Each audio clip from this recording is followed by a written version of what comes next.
Okay. Good evening and welcome to the Council Advisory Committee CAC meeting of March 10th, 2025. This meeting is being live streamed on the Town of Kentville's YouTube channel. This meeting is called to order. I respectfully acknowledge that we are on the traditional and unceded lands of the Mi'kmaq people. We honor their deep connection to this land, past, present, and future. I also recognize and honor the contributions and heritage of African Nova Scotians whose ancestors have shaped and enriched this community for generations. We do have regrets from Councillor Andrew this evening, but we do have quorum. You've got a proposed agenda in front of you, Council. CAO, are there any changes to this agenda? Not that I'm aware of. That's good because it's really long. So, are there any other further additions to the agenda? So moved. Okay, a seconder, Deputy Mayor Kroll. So, Councillor Savage, and seconded by Deputy Mayor Kroll. All those in favor? Perfect. Agenda is, we're on par now. So you also have a set of minutes from the February 10th, 2025 CAC meeting. Are there any changes to this set of minutes? If there are none, those are going to be filed. So we'll move right along now. We have a presentation from Becca Craig, Active Living Community Coordinator.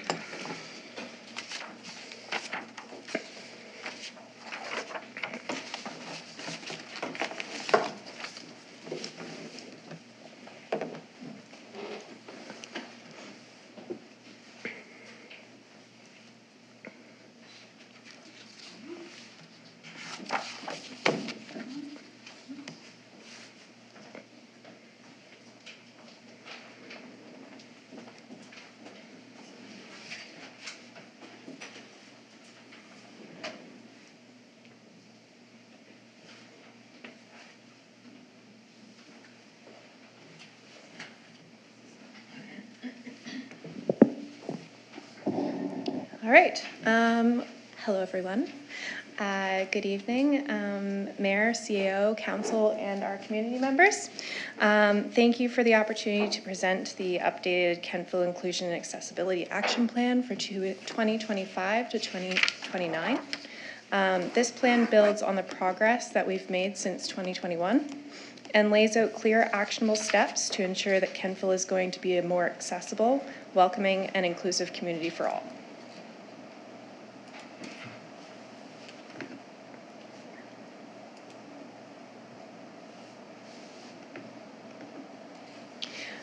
So our first accessibility action plan, as you can see up on the screen, has our high priority recommendations outlined there. And it was developed in response to the Access by Design 2030, Nova Scotia's provincial framework for accessibility. And then since then, we've had our Kentville Inclusion and Access Advisory Committee, town staff, and council working hard to implement many of the recommendations here.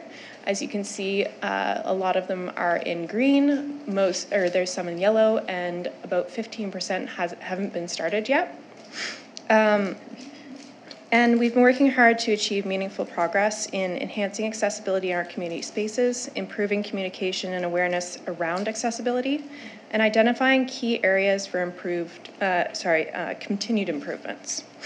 But accessibility is an ongoing commitment, and this updated plan charts the next phase of our journey and also meets the legislation requirements for our municipality to have an updated, approved, and publicly available plan by April 1st, 2025. You've probably seen this one at my last presentation, but we did use a comprehensive community engagement framework that prioritized listening to lived experience and community feedback, along with municipal surveys and outreach to our community members. And we heard two messages that were loud and clear. One, there is a strong desire for Kentville to be more welcoming and inclusive. And then two, that residents have an overwhelming sense of pride in their town and want to be part of it, making it more accessible. So with that feedback, along with a review of other partner or municipalities who have also been doing this work, and a provincial scan from the Accessibility Directorate literature, we came up with 5 accessibility goals for this upcoming term. The 2025 to 2029 Inclusion and Accessibility Action Plans have 5 goals. There are also clear actions and measurable outcomes to ensure that Kentville continues making progress and becomes even more accessible by 2030. So I'm going to go through these goals one by one, and we'll dig into them a little bit more. So goal number 1 was public transportation, and accessible transportation is essential for independence, employment, healthcare, and social inclusion. While Kentville does not operate its own transit system, the town does play a critical role in it for advocating for expanded accessibility transit services in the Annapolis Valley, improving bus stops and transit infrastructure to meet accessibility standards, and also encouraging diverse ridership by promoting the benefits of inclusive public transit. And our role as the town is to take a strong partnership role in education and advocacy, and we can help make public transit better and work better for everyone. Goal number 2 was our business community. We have a very vibrant KBC, Kentville business community, and so the local businesses play a critical role in making Kentville more accessible. The town plays a role in these in supporting those businesses by providing education and resources on accessible best practices, encouraging participation in grants and incentive programs for accessibility upgrades, and strengthening partnerships to foster an inclusive local economy. Building a more accessible downtown, it goes beyond the physical improvements. It's actually about creating a welcoming and inclusive community where everyone can participate fully.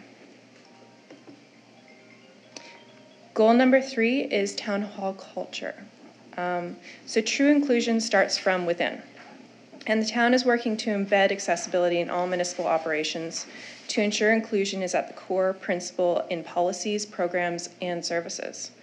This plan shows a commitment to ensuring town policies, programs, and services integrate accessibility at all levels, and providing staff training to build awareness and best practices. Finally, enhancing communication tools to make town information fully accessible to all residents. And by prioritizing the accessibility in our governance and operations, we can establish a model for the entire community to follow. The built environment. This is one that actually comes up the most when you think about accessibility. And creating it is really critical to create a barrier-free built environment that ensures that everyone, residents and visitors alike, can navigate and enjoy our town safely and independently. This plan prioritizes upgrades to town-owned facilities, parks, and public spaces to meet universal design standards.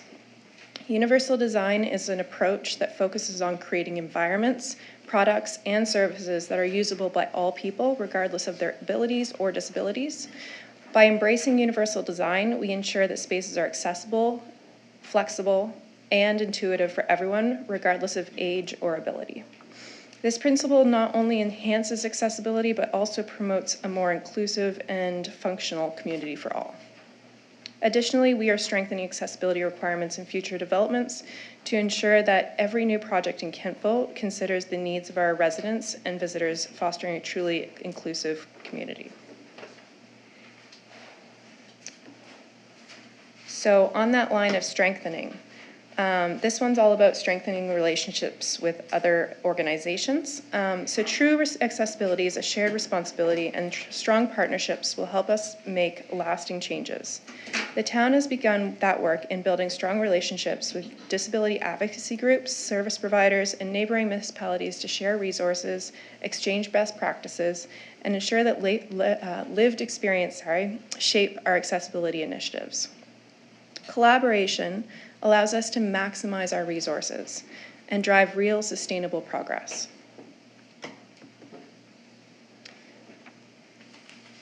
So to summarize, over the next 5 years, we will be focusing on these 5 goals. However, these 3 ones in front of us, goal number 1 around public transportation, goal number 2 around the business community, and goal number 5 around strengthening relationships, are the key priorities that we're going to be focusing on as a team for this year.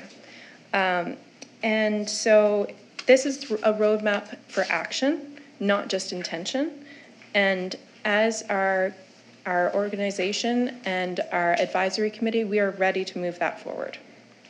In closing, I'd like to offer my heartfelt thanks to the community members of Kentville, the Kentville Inclusion and Accessibility Committee, some of who are in the room tonight, and for their courage and passion in sharing stories from their lived experiences, their dedication, perseverance, and commitment to working together on the shared vision that has been invaluable in helping to shape Kentville into a place where everyone, regardless of ability, can fully participate and thrive. I would like to encourage council to approve this plan so that we can take meaningful steps toward a more inclusive and accessible Kentville. Thank you, and I'm very happy to answer any questions. Thank you for that. Are there any questions for Ms. Craig based on her report? Councillor Hamilton. Thank you so much for your report. A couple questions for you. When I looked at the Nova Scotia plan, the pillars are awareness, capacity building, and it goes through all the other ones. Transportation is like the 7th pillar. So I'm kind of wondering why that is the first pillar in your plan. So the pillars that we have, Like that's one of your first priorities. yeah, so it's already happening. A lot of the stuff that's happening for accessibility is already happening through work that is being done within Public Works. And so to be able to support the built environment, there was some low-hanging fruit there that we'd like to prioritize for this year coming up. And so those 3 priorities that I listed, the built environment, the transit, the business, and the strengthening relationships is only for this year. Those other ones will organically happen as the years flow through, and are already happening within Public Works for the, especially through the AT plan, the active transportation plan for the downtown. Okay. I'm sorry if I didn't answer your question. Would Yeah, you no, like me to clarify? No, it's just with the goals, the way they're laid out, it kind of looks like that's your first goal and that's your first priority, and it goes through down like that. Okay. So it just looks So the like plan when you go itself. goal 1, goal 2, goal 3, and then at the end, you have your 3 priorities for this year. Mm-hmm. It's not really clear in the plan. Yeah, with I that, can clarify that a little bit if you'd like, Okay. a little bit further. And I have one more other question, if that's okay. Do you want to let her speak to that first and then? Okay. Yeah, so in the plan, the 5 goals are not ranked in prioritization level. So there is goal 1 to goal 5. However, those aren't the prioritization levels that they're allocated towards. In our last meeting, it was a task team meeting that we prioritized which goals we were actually going to be working on for this coming year, because we are unable to take everything on all at once. It has to be done in a sustainable and efficient, effective manner. And so we are trying to break it down into palatable, easy wins, first of all, the things that we get done within a year. Okay. I hope that Yeah, answers no, your that question a answers little it. bit better. Just before you ask your next question, did you want to chime in, Deputy Clerk? Mar? Sure, if I could just add one tiny thing. Yeah. We took those pillars from the province, and we also wanted to look at the opportunities that were in Kentville. And one of the time-sensitive issues that is being done right now is the transition and the transformation of King's Transit. So that was one of the things that was very time-sensitive, and we wanted to make sure that we didn't miss an opportunity to have those discussions about public transportation. Okay. Sorry to interrupt, Becca. No. You're doing No, I a great love job. it. Okay. And the other question I have is about accountability, and if it's like a living document, so if people have feedback to give you all the way along, can it be tweaked from those people in the community that have the first voice? Or is there a way to do that? Yeah, that's a really great question. I think within any plan, there's always those things that come up where we have to pivot and change our priorities to meet the needs of the community. And so I believe that would be taken to the committee and brought up as a new priority or something that has just come to the surface for our community. And our prioritization of that would be decided within the community or committee. Okay, thank you. Councillor Savage. Thank you, Mayor, and thanks, Becca, for your presentation. I just had two really quick things. The first one was around goal to improve accessibility in the business community. What does that look like? What do you see that looking like over the ensuing year? Absolutely, that's a great question. We were talking about this at our last task team meeting, and a lot of it is about advocacy and education. So looking at how we can support KBC, Kentville Business Community, to understand more about the opportunities that exist around accessibility, understand accessibility better. Also working with the ED, Meg Hodges, to see what the priorities are within the business community, learning from them of what their needs are, and supporting them in seeking out business grants, seeking out different ways of approaching it in an innovative way to improve accessibility.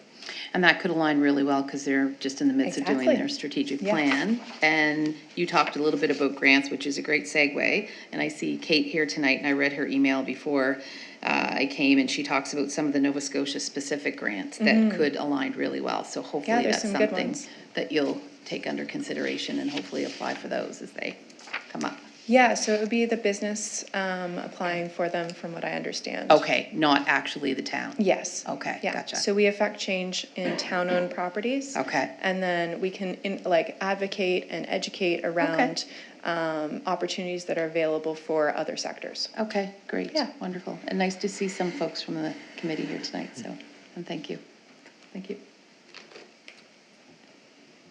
Councillor Baker. Thank you, Mr. Mayor, and thank you, Coordinator Craig, for this and for the hard work that's been put into this plan for quite some time. I guess I'm all about timelines, and I would hate to see many of the goals that have been left behind or in progress in 2021 plan kind of gone by the wayside, because some of these things need to be reinforced, such as staff-led professional development around accessibility, especially as we, staff learns and grows. I'd like to see a timeline that goes along with this, and I take responsibility for that because I'm part of this committee. Also knowing in that timeline that if we had a timeline of grants, because the big $50,000 grant that was available to businesses closed February 14th. So if they don't know about that ahead of time, then we need to lay these things out as they come up. Absolutely. So I accept the responsibility as well, but I encourage us all to work on timelines for that. Thank you. Thank you very much. You don't have your light on again, do you? No. Okay, we're good. Okay. All right, thank you very much. Okay, thank you. Oh, do you have one more question? Sorry, I guess we have one more question here from Councillor Hamilton. You mentioned the Rick Hansen, I can't even find it now, certification. Is anybody in the town Rick Hansen certified? We do have one certified here, yeah. Kirsten Duncan is certified. She is our GIS technician. Okay, Yeah. great. Oops. Perfect, thank you very much. We will move on now to department reports. CEO, do you want to introduce the crew? Well, Wanda will be, our Director of Finance, will be presenting a report. And she's far more familiar with the finances at this point than myself, so I'll let her run with that. Great, thank you. Good evening, everyone. I have provided a report for the month of February. I will highlight a couple of points in the financial section. You may wonder why I added that our uniform assessment value has changed from a 9.2% increase down to a 7.9% increase. There was some discrepancy around what was considered a business park or industrial park building, and those have been settled, so that has made an adjustment to that amount. It happened again last year as well, but it occurred in the interim between when we received it and when I reported on the increase. So you're aware of that change. You'll also note that I have put forward what we intend to bring forward for a spring debenture. This is those formal documents will come to you for approval, but this is the heads up that we've given Treasury, Finance and Treasury Board. It is minimal this year because most of our debt that we had planned was around the ICIP grant, and that has been deferred. The 317 is mostly for our active transportation grant from the Green Infrastructure Fund. We also have provided with you a statement of operations for the end of January. You will see from that attachment that we are right now at an overall surplus of $1,363,190. We have about 85.2% of our expenditure budget expended at this point in the year.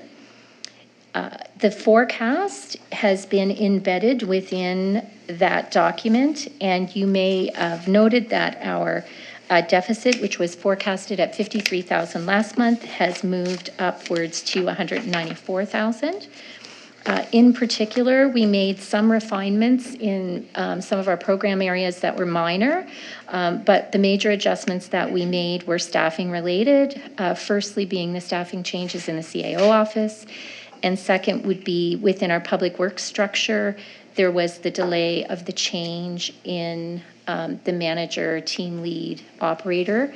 That was delayed longer than we anticipated in the last forecast, and that has been adjusted, which causes that surplus to be diminished significantly. So those were the major changes to the forecast. We know that there are some areas that, from a revenue point of view, we may be conservative on. There are a few areas on the expenditure side where we may see some positive movement, positive variance. However, one winter storm in March can throw us off, so we've made sure we've kept a bit of contingency there in the event that we do see some things happening in March. We also know that we get year-end adjustments from our partners that can be significant as well. But overall, we're feeling fairly confident that the 194 should be as high as we hope. We're getting closer to the year end, so we're hopeful that that is fairly accurate, if not a little on the high side. So that is the operating statement. The capital forecast, budget, and actual, we are 87% spent of our forecast at 3.6 million. You will have noticed at the bottom of that report, I have identified all of the funding sources where we are under budget. Our forecast is less than our budget. You'll see the items that we would anticipate deferring to next year. So there are funding sources there that will be accessible for those projects that will move into next year. And you will see that as we move forward at our capital budget meeting later on this month. On the over-under budget, the only area that is of significance would be the reserve side, which is showing about 24,000 over budget. So we will be coming forward when those projects are complete to council with details around those, seeking approval for a change in those. In the other areas, we've underspent, therefore we won't have debt, or we have overspent and we have sufficient funding from those funding sources to offset that. With the capital budget, the detail budget to actual and variance by project will come forward. So you'll see more detail as we look at what the impact of those items will be for the upcoming year. The last item I wanted to highlight is if you look at our taxes, our outstanding tax receivable, I have changed the chart so you can see it's by tax year. Last month, we have recovered some additional accounts this month. Last month, we had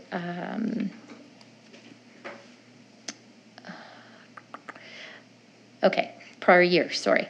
If we look at this year over last year, In the prior year, we had 100 outstanding accounts at the end of February rather. This year, we have 175 outstanding accounts. So we do have an increase in outstanding accounts, but our dollar value of our outstanding receivables this year compared to last year is only up about 85,000. So it's 237 in total this year. Last year was 152,000. So there are areas we're watching. Our outstanding balance right now is 2%, and it is down 11% over last month. That's a lot of numbers. However, it's moving in a good direction compared to where it was last month, but there are areas to watch, and there are a few accounts that are rather large that we're keeping track of, but it's a number of smaller accounts that are really driving that change. So those are the items I wanted to highlight from my report. I'm open to any questions that folks may have before we move into policy. Thank you for your report. Deputy Mayor Kroll. Yes, hello, thanks very much for your report. I'm wondering if you have given any thought to how any deficit position at the end of March is going to be treated. In terms of funding for such? Well, the town needs to either take it into its first line of the budget next year, or it has to figure out how it's going to get rid of it That's this what year. I wanted, yeah. At this point, last year we had a significant reserve increase of close to $500,000. So there would be sufficient resources there if we wanted to use reserve for that. In looking at what our operational budget might look like, we have started that process, and our increase in tax revenue will be relatively small in comparison to what we're seeing coming from our folks that we would have municipal service agreements with or education. So it will be probably challenging to make it as a first charge against next year and not need to make some other changes. So you foresee, so if I can continue? Yep. Sure. Do you foresee bringing a resolution to council for withdrawal from the operating reserve to cover off any deficit position? If once we have a tighter number, then probably that will happen if we wind up being at that 194. That's correct. Okay. Yeah. Thanks. Yeah. Councillor Savage. Thank you, Mayor. I'm going to build on what Deputy Mayor Kroll said, sorry. So the 194, if I can understand that, was as a result of additional expenditures before the end of the year. Correct. Yes. Okay. Operating around personnel. Mostly around personnel. That's Okay. correct. Yeah. But we would have seen other changes that would be, we found we had additional revenue coming in for a recreation program we didn't budget, so we could increase that forecast by maybe 5,000 and this down by a few. So there are some smaller ups and downs, but Okay. the big changes would have been staffing changes in admin and public works. Okay. And I just have one more question. Yes. And try and get it out. Where you talk about the spring debenture, the planned spring debenture, at 317,000, 23% of our approved 1.4 million in our budget. Right. So it's sort of around that, but it's more around what we can look at potentially for additional debt load. And that may not be something that you can comment on tonight. That may be something that you have to comment on as we get closer to our capital. Right. And our capital budget is only a couple of weeks away. Okay. Our current, I just so happen to have a few of those numbers with me. When we looked at our capital budget last year, we are within that debt ratio, which I think was much of what council was concerned about. Right. We're within the green or the low risk area, under 10%. Great. So we were there last year. Looking at our forecast this year, we would still be within that number at about 6.7%. Okay. As we start to move out further, given the demands that are coming forward, Right. that number starts to move away from low risk into medium to high. And medium to high could be, could exceed the 10 up to, Medium is 10 to 15. 10 to 15, And yeah. high is above 15. okay, all right. So that is part of what CAO, myself, and the directors and chief are looking at, kind of what has come forward for new expanded services, and then what our remediation and renewal requirements are. Yep, okay. And then what funding sources we might have outside of debt or reserve. Okay, great, Yeah. thank you. Yeah. Councillor Maxwell. Thank you, Director, for your report. Just a couple of things that I need some clarification on, but I noticed the high amount of unpaid taxes Yes. this year. And it's noted here that 3.73 million was lost basically because of the appeal process being so successful for many residents. What influenced that appeal process, and who does the appeal? Like, why do you think it was so successful this year, and who do people appeal to? So the 3-point-some million would have been assessment value, not necessarily tax revenue. Okay. It would translate to tax revenue when we apply a rate to that assessment value. And it was related, I don't have the notes with me because it was a couple of months ago we talked about that, but it was related to mainly 3 properties. 2 of them, they were residential, but they're larger apartment buildings. And there is and I'm not familiar with that, it's done by property valuation services when they figure out, and CAO Matheson may have more history around that, but they would do an assessment and make a determination as to whether or not they feel that that's appropriate. And I know that the actual owner of those properties would make that appeal and then provide information and data to support their claim that that amount would be too high. And they were successful in that. So they appeal to property valuation services? Yes. Okay. Yes. Okay. Yeah. And there is, for clarification, there's an appeals court. Yes. So there's adjudicators appointed, and then the parties, someone from PVSC and then the property owner appear and both make their case, and then the adjudicator makes a determination from there. The municipality has the ability to appear at those, but we generally don't have valuators on staff to be able to really make any case. So most municipal units don't. They allow PVSC to appear on their behalf. Okay. And one more question. Sure. And considering that we've been talking a lot about the swimming pool, I noticed that you had said that there was a lower swimming pool net cost this year, which created a favorable variance. Why were the net costs lower this year? And, yeah, I was going to say, I believe it was on the expense side. So we would have predicted a certain level of revenue coming in from folks participating in swimming, and then a certain staffing level, and our staffing costs were less than we expected. Okay. So it made it so that we didn't spend as much as we thought. Okay, great. Thank you. Thanks, Craig. Councillor Baker. I believe Councillor Maxwell asked my question. I guess maybe a point of clarification. Just at the top of the report, we talk about overall revenue being in the $13 million range. I've lost my point. There it is, 13.2. And that the successful appeal was for 13.7 million of property value, but not of actual revenue to us. Right. That correct? Okay. So the 13.2 is our revenue? 13,276,000, yes, that would be our revenue. Revenue, okay. And 3.73 million was the assessed value for the property But not change. Not the reduction in our revenue, though? Correct. The reduction in our revenue was in around the 80,000 mark. $80,000 mark. Okay, thank you. Appreciate it. Part was commercial, part was residential. Right. 2 different rates. Thank you for the clarification. You're welcome. Guess there's no more questions. You have a couple of recommendations and I reports do. for us. I do. I have put forward a request to make some changes to policy in advance of putting out our first interim bill for taxes for the 25-26 year. And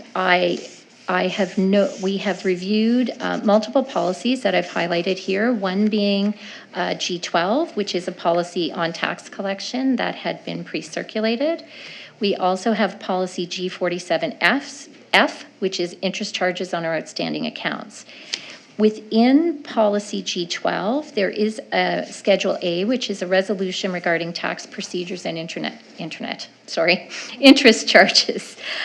So that schedule actually outlines that we're going to do an interim bill and we're going to do a final bill and what the interest rate is that we would be charging on that.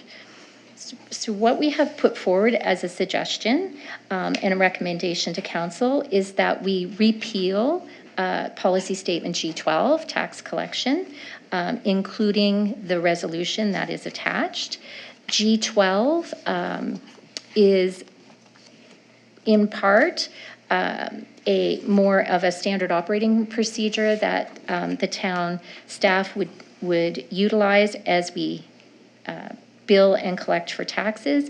It also, if you looked at it, it is rather outdated, so it refers to business occupancy tax and other things that are no longer valid. So our suggestion is that that be repealed, and then we would implement a new policy, which I believe is planned to be number G83. And that policy is focused on the billing of taxes. And it is complemented by the existing policy G47S, which is interest charges on outstanding accounts. So if we look at policy G47F, I do realize we did not provide the previous policy, so you don't have a red line version of that to see what the changes are. So under purpose, the first line is a little expanded from the previous policy, but really just speaks to the intent and purpose of the interest charge on outstanding accounts policy. It also references the same authority for the policy within the Municipal Government Act. The scope was in procedures before, but it is fairly verbatim to what was there the last time. Under 4 for procedures, the first paragraph, there's no real change other than to say that the rate of interest needs to be approved by council. The interest rate structure is very much how we practice and what is seen on the tax on our tax bills when they come out. So it's really defining how we determine the rate and how that rate is applied, and that would have formerly been in G12 Resolution A. So it will state that interest is charged on outstanding account balances and the interest that is applied to those outstanding balances, and the charges will accumulate from the due date until the payment is received at in full at a rate of 2% per month or part thereof. And we also identified that we would be notifying our customers of after an invoice becomes overdue and what those charges were and what they owe. So not significant changes to the content of the policy other than more clearly defining how we determine the rate, what the rate is and how it is applied. So those are the changes in G47, which complement the new policy. The new policy is intended to speak to how we will bill for taxes and what our collection procedures are. The major change to practice that is embedded within this policy is under section 3.2 for amounts. Last year, the previous years, we would have, our interim bill would be based on 1/2 of the prior year's levy. Over the last few years, with the large changes in assessment values, it's been an internal practice that if those values varied significantly, that we would send bills out at 50% of the current year's assessment. However, that was not embedded in policy. So we wanted to ensure that our policy and practice matched. So our suggestion and recommendation is that the interim bill be calculated at 50% of the current year's taxable assessment, which is quite common, and that the last, with the rate that was last set by council, generally that would be the prior year. We also would ensure that the interest that is applied to those accounts would be based on policy G47, And our collection procedure is quite revised from G12. It is highlighting that we do send out reminder notices right after, within 30 days of the first, of the due date of taxes, and then subsequently every month, we would do billings related to that.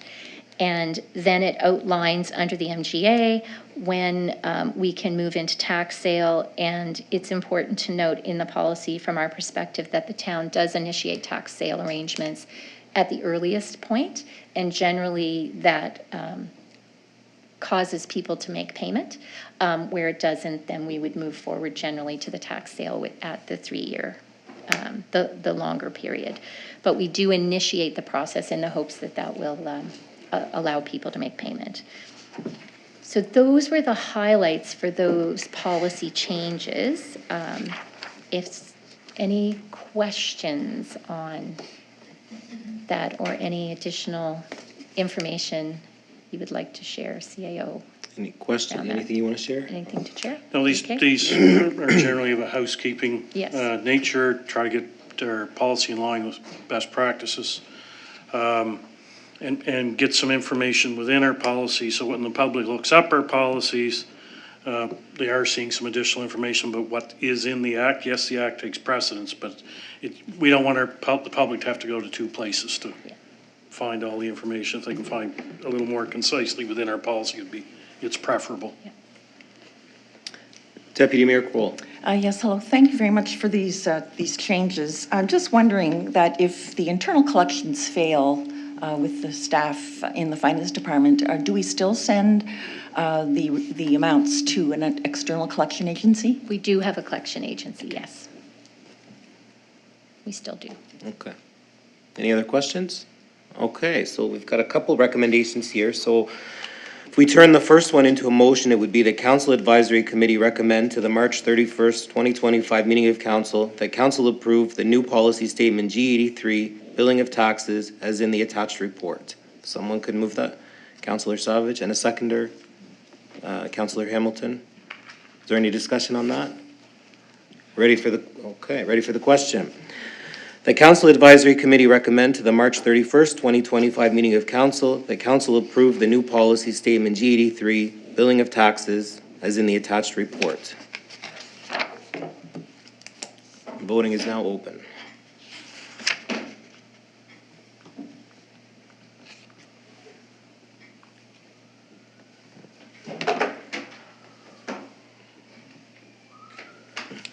Voting is now closed, and the motion is carried. Our next recommendation would turn into a motion, and it would read that Council Advisory Committee recommend to the March 31st, 2025 meeting of council that council repeal policy statement G12, tax collection. Councillor Savage, and a seconder, Deputy Mayor Kroll. Is there any discussion on that? The Council Advisory Committee recommend to the March 31st, 2025 meeting of council that council repeal policy statement G12, tax collection. Voting is now open.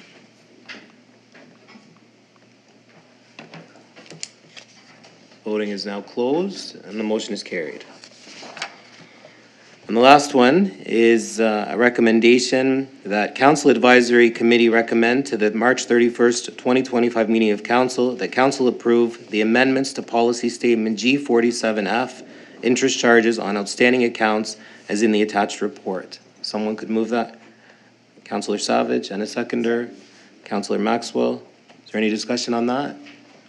Ready for the question. The Council Advisory Committee recommend to the March 31st, 2025 meeting of council that council approve the amendments to policy statement G47F, interest charges on outstanding accounts, as in the attached report. And voting is now open.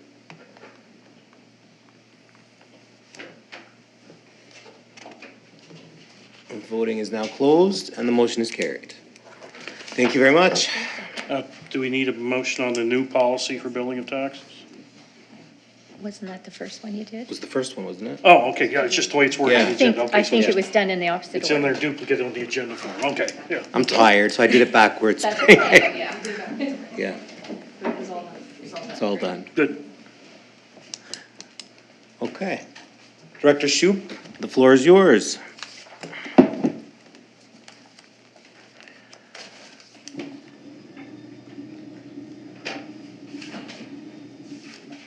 much, Mr. Mayor. Welcome.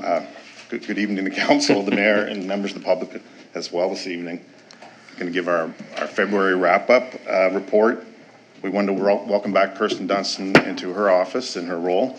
We're happy to see her back, and Ben's been busy getting her back up to speed with everything she's missed over the last year. We have 2 notices at the top here, the Planning Advisory Committee looking to reconvene in the near future, as well as the Heritage Advisory Committee looking to come back together at some point in the near future as well. So there's 2 committees that we'll be working with very soon. What else do we have? In terms of development permits for much of month of February, where they're somewhat low, which was normal for February.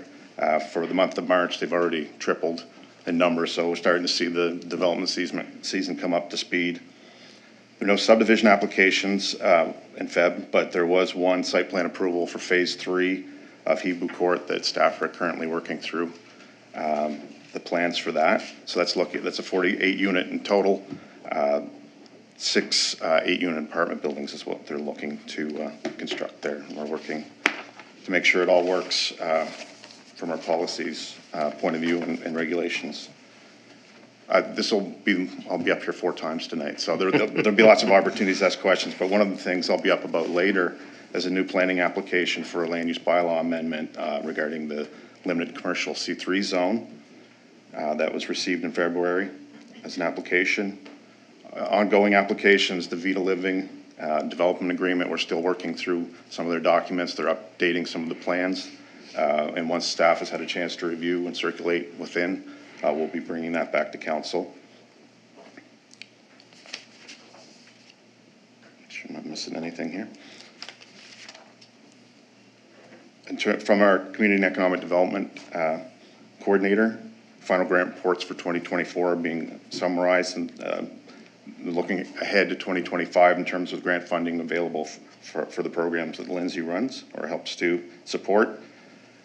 Public event permit applications are starting to come in for this year too, so she's working with those, as well as the marketing for tourism that's coming up for the season. She's working on those projects as well.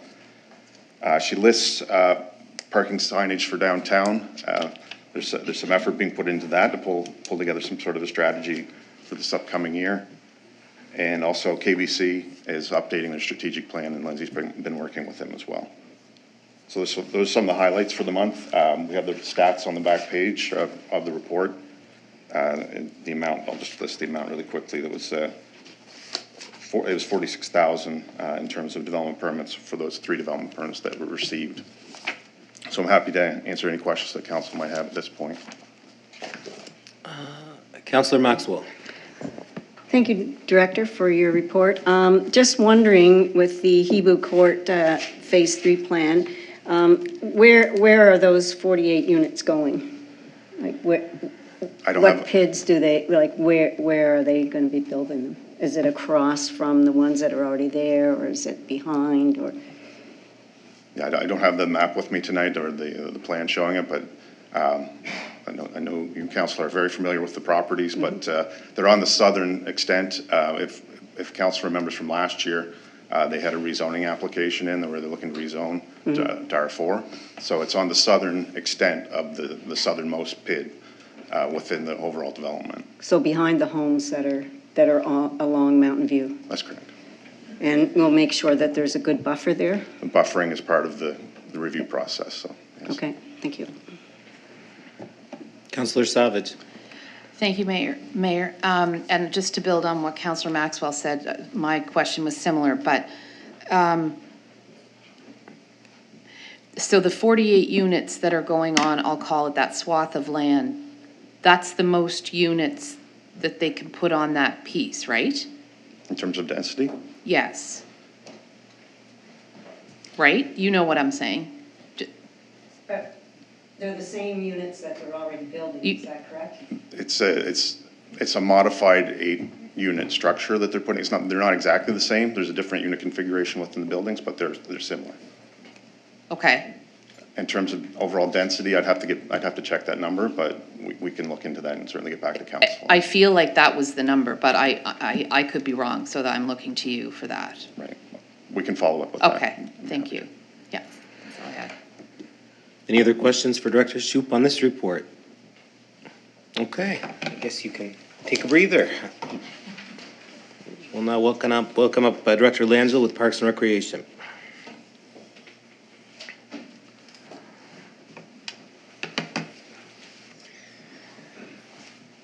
Hello, Mayor, Council. I just wanted to make 3 quick points in regard to this report tonight for you. We wanted to welcome Tyler Hobbs and Lauren Dell. They're coming from Acadian University, the Community Development Program, 4th-year students, and they'll be doing a replacement with us here in the Parks and Recreation Department. So they have a lot of exciting ideas and different views to bring to our department that we're looking forward to. Another note is that our March break camp is full, so that started today. And then finally, the elephant in the room, the Centennial Arena. We had to make the difficult decision to close today.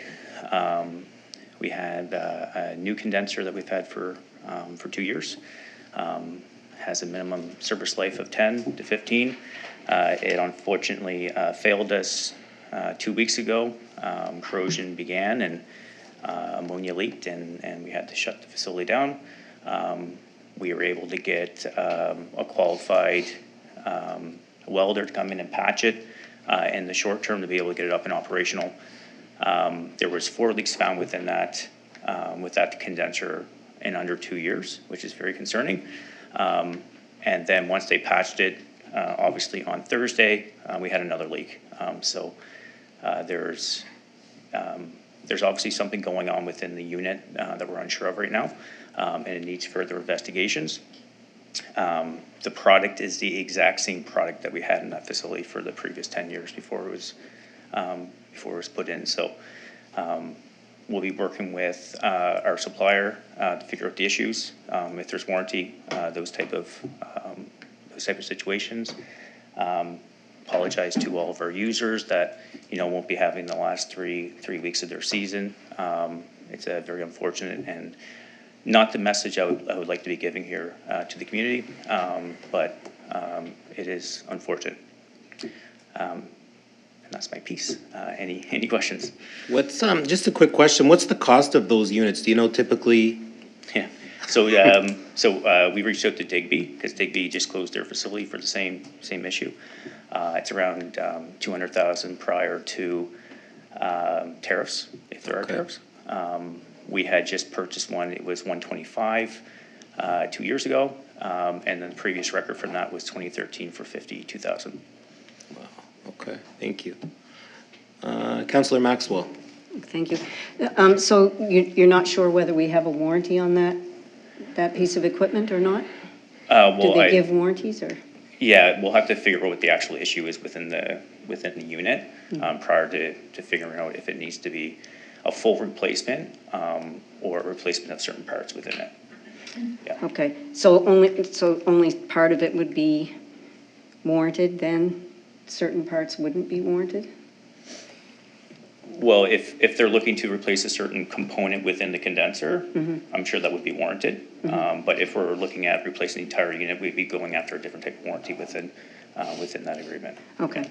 And the compressor that lost power to the electrical issues, will we get an electrician in to make sure that we search out what that problem is with the electrical? Yeah, and it's also included in our capital budget discussion here in 2 weeks. Okay, thank you. Councillor Savage. Thank you, Mayor. So, yeah, you kind of just answered my question, I think, because you said it's going to be, with respect to the compressor, the electrical piece, will be in the capital budget. Where we're looking at an arena and upgrades or new building or whatever, there's a lot of options out there. Obviously, these pieces have a lot to do with what your recommendations will be moving forward with regards to the arena. Yeah, this is my perspective on the arena. If we're going to be investing money into upgrading putting a lot of money forward in the next couple of years to upgrading it, Yeah. I could not see investing that type of money to then build new. That decision, I would hope council would look at whether renovating it and investing money now or Yeah. making that decision later on to build new someplace else. everything that we're bringing forward to the table from a capital perspective for the arena. There are some large price tags on them that have been given to us by the consultant. We'll be looking at ways that we can ensure that it's safe, it meets code, but are there some projects that, we won't have to get done in 25, 26, can move to 26, 27. Okay. And this might be more a question for the Director of Finance, but if we were to finance some of those capital upgrades, we could stretch them out or amortize them for 10 years, 15 years? Most of the.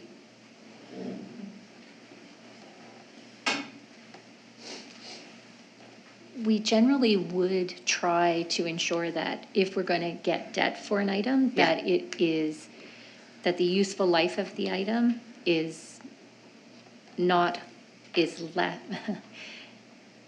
Let me reverse that. So most of the useful life for the changes is about 10 years. Okay. So we wouldn't want to amortize debt for more than that 10 years. Of course not. Yeah. Yeah. Okay. But I'm sure Craig, when him and I looked through most of them. Yes. For 26, 10 years. Okay. Larger structural changes, which would be later in the recommendations that came from the consultant. Okay. Could be 2025, but most of them are 10. Most of them are 10. Okay. Yeah. Great. Yeah. Thank you. Okay, I guess you have a recommendation from us too, right? Or Yes, sorry. Mr. Gerard? Yes.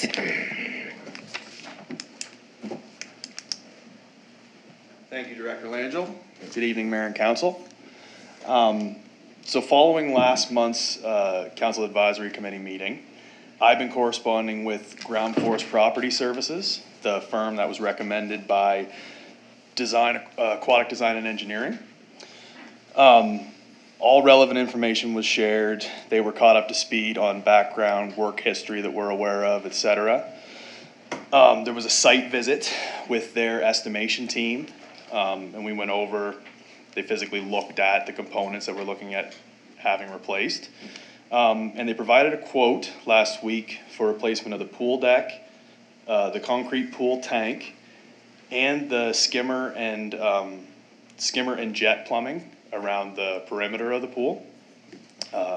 They are confident in their ability to complete all the work and the timeline given ahead of June to facilitate the operation this summer. However, they have emphasized that they must begin immediately. They want to break ground this week to keep with that timeline. And they've also stressed that any unforeseen circumstances arise, it could jeopardize that timeline. So with that, the recommendation is based on the information received from Ground Force Property Services and the direction given by council during February CAC. Staff recommend the allocation of $500,000 toward the repairs outlined and the immediate mobilization of Ground Force Property Services in an effort to complete all work by June. I'll take questions. Thank you for that. Any questions for Mr. Gerard based on this report and recommendation? Deputy Mayor Kroll. Yes, hello, thanks very much for your report. I've asked this question before, but I'm going to ask it again. Are we going to be searching for other partners to help us cost share in the changes to the pool? I understand we were. I just want to have that confirmed. Absolutely, yeah. Craig can speak to that a little more than myself.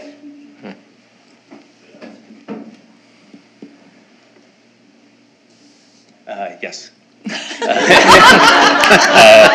No, Succinct. Well, to the point. We've been in discussions with Emily John Lawyer's office. We have a submission in for the CCTH Community Cultures Tourism Heritage grant for up to $150,000. And the CEO has had discussions with the county for funding as well. So there's lots of different opportunities out there. Great.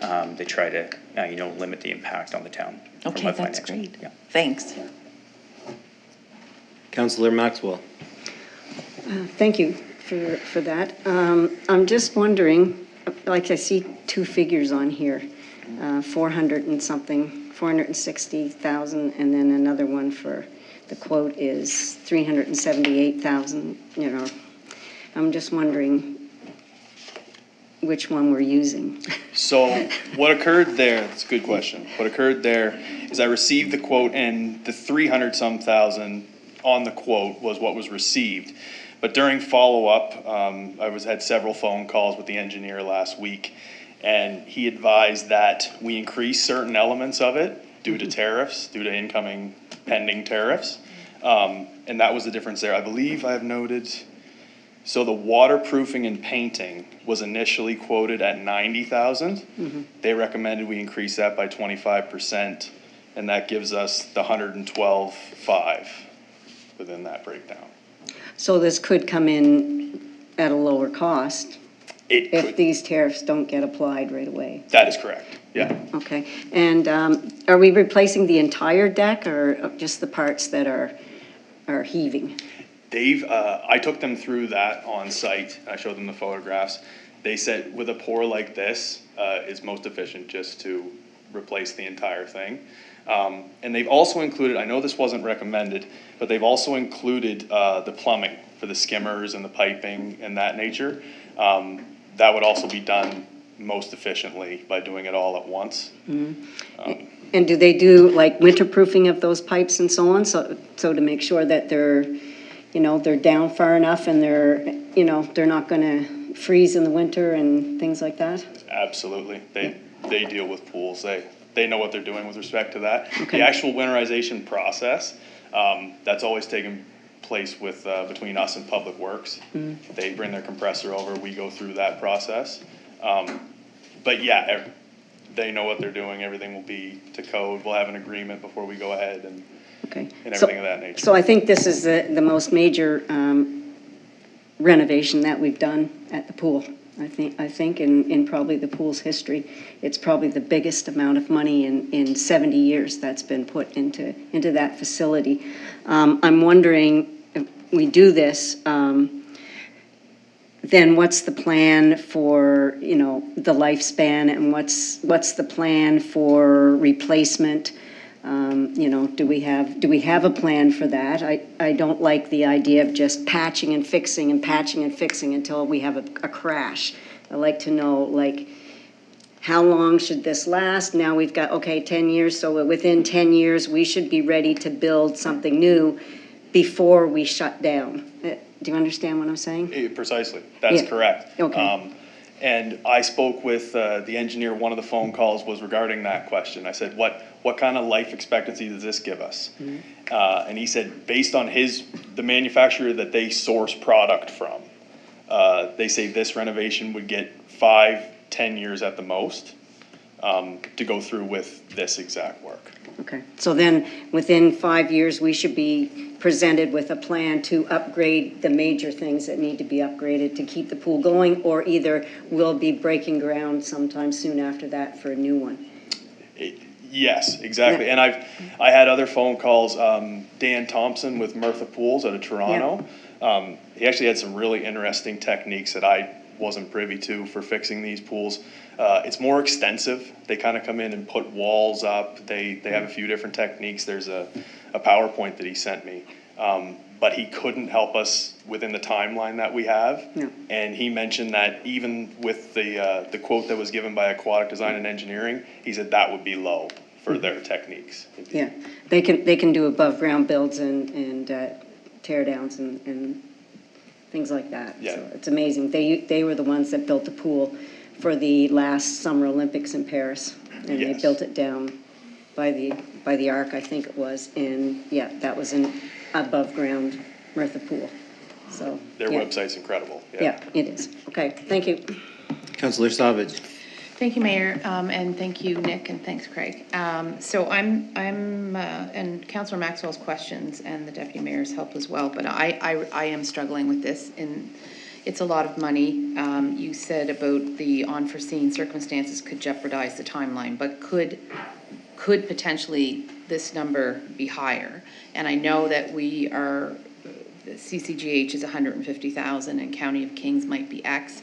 I'm going to assume, and maybe I'm wrong, but that this amount that's being asked for is included in your capital ask and that the Director of Finance is aware that it is and that we have the funds to do it? Well, we got these figures, the original pool work that was quoted from the assessment. These were just received last week. And when I spoke with the firm, they basically said, if we want to get this done ahead of this season, we have to move now. So that was kind of, we don't really have the time to bring it forward to capital and things of that nature. This would be a special circumstance ask to mobilize in an effort to save this season. So, and in the back of my mind, I'm thinking of stormwater management plan that hasn't been presented yet. And I look at Ahmad for that, but, and I know they're two very different things, but they're still CapEx. So I'm sort of looking to the Director of Finance to get a sense of how this would be, how it would be funded if it's not part of the capital budget. Perhaps like, Thank you. Your Worship, just, I think in this one, we would look at, it would probably be a short-term loan, no longer than 5 years for the town's share, because they're saying it might last 5 years. So as far as debt, it's gonna have to, if there's debt, it's gonna have to be short-term, or you're gonna have to come up with funding somewhere else. And reminder, there are no guarantees on this, that it will last to 5. There are no guarantees. They're gonna move mountains to get done by July 1, but there are no guarantees of that. So it is, and I was also tasked with looking at procurement. So there are alternatives that, if you went to tender, would never get done. Oh, So definitely not, no. So if you want to move ahead, you probably have to, later tonight, have a special council meeting after this to ratify. And then, so for alternate procurement, you have a couple choices based on our purchasing tendering policy. An unforeseen situation or urgency or emergency where the good or service cannot be obtained through open procurement. Okay.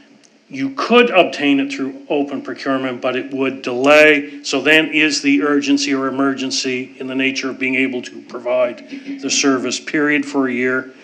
And who determines that? Council. Right. Situation, and then the second is a situation where tendering could reasonably be expected to compromise government confidentiality, cause economic disruption, or otherwise be contrary to the public interest. So in this case, you're saying there is significant demand, probably particularly in conjunction with Acadia's announcement that there definitely will be demand this summer. So that is the position you would take, whether it would survive any and all legal challenges. Who knows? Unlikely to be challenged, this type of thing. No one's going to probably challenge it on this basis. So I'd say you can do alternate procurement, in my opinion, on something like this, but it has to be a determination of council. So then in terms of, let's say we finance it over 5 years, I'm assuming that the Director of Finance has looked at, if it's financed over 5 years, she has looked at that in conjunction with the Yeah, we're remainder talking of the about it all the CapEx. time with our Yeah, capital okay. budgeting, how it's going to be affected. Yeah. And there's a comfort level with that? But we'll put it in. I mean, it may affect how you look at the other capital projects in the budget. That's what I mean, So yeah. you're saying by saying this is an emergency today, you have made this number one priority in your capital budget. You can't go back. So let's be very clear on that. You can't cancel it and say No. we're not going to do it. No, and we don't have our. But it will, as the numbers firm up, and for the debt, we need to firm up where the other outside numbers are coming before we can say this is going to be the effect on your debt, because we don't know how much we're going to get from the province. We don't know how much, if any, we're going to get from the County of Kings, although they've indicated an interest and willingness to look at it. If the motion goes ahead tonight, I'm to provide that to them tomorrow. I'll let them know the council's willing to move ahead, and then hopefully we'll hear from the province any day now, so that they have the information from them and say, well, based on that, we're willing to give X, and then we know we have to finance the balance. So it may not be a huge amount, And we have that 3 weeks between now and when it's ratified at council at the end. No, you No, don't. you have to do it tonight. We You should do it don't. If you tonight. ratify council March 31st, the work won't get done Oh, right. in Yeah. time. Okay, that's why the special council meeting, sorry, you said Yes. that, yeah. Okay, Deputy Mayor Kroll. Yes, thank you, Your Worship. I thought I understood somebody say that we cannot add this to our capital budget. And I guess my question was, this can be added to our capital budget. It will, no, it will be in the, no one said it wouldn't, can't be. It will be in the capital budget, but you've committed to it now. Oh, I understand. We've done this before with a heavy Yeah. piece of equipment, for Yeah. example, pre-approved them. I guess, and with the funding sources can be worked out after the fact. But as far as paying for it, we could borrow for it. We wouldn't have to take necessarily a 5-year loan. We could take a 5-year debenture.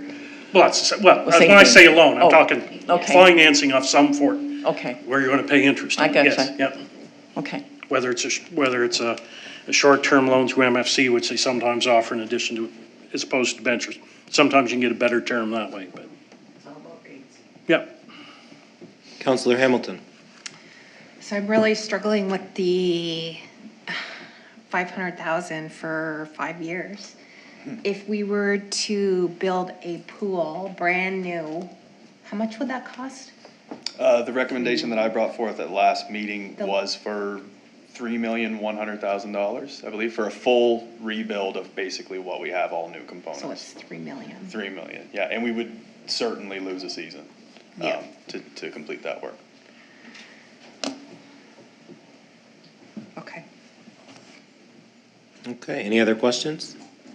All right, so we will turn that into a motion that Council Advisory Committee recommend to the March 31st, 2025 meeting of council that council. To a special council. Oh, sorry, no, you're right. That Council Advisory Committee recommend to a special meeting of council that council approve the allocation of $500,000 from operating reserve funds towards the immediate repair to the Kentville Memorial Pool as outlined in the attached report. Someone could move that? Councillor Maxwell, That wasn't, we didn't say anything about operating reserves. you want to put operating reserve into it? Okay, yeah. Okay, let's take that out. Let's go backwards. Recommendation to staff. all So right, just make I'll this use theirs. recommendation to council.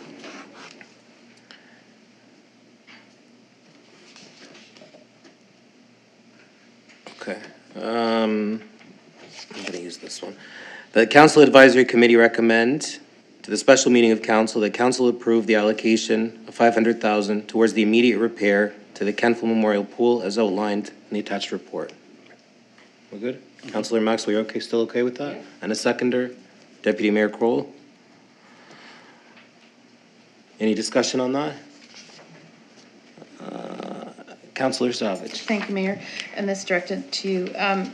Has the County of Kings given us any indication, like, in terms of an amount, like,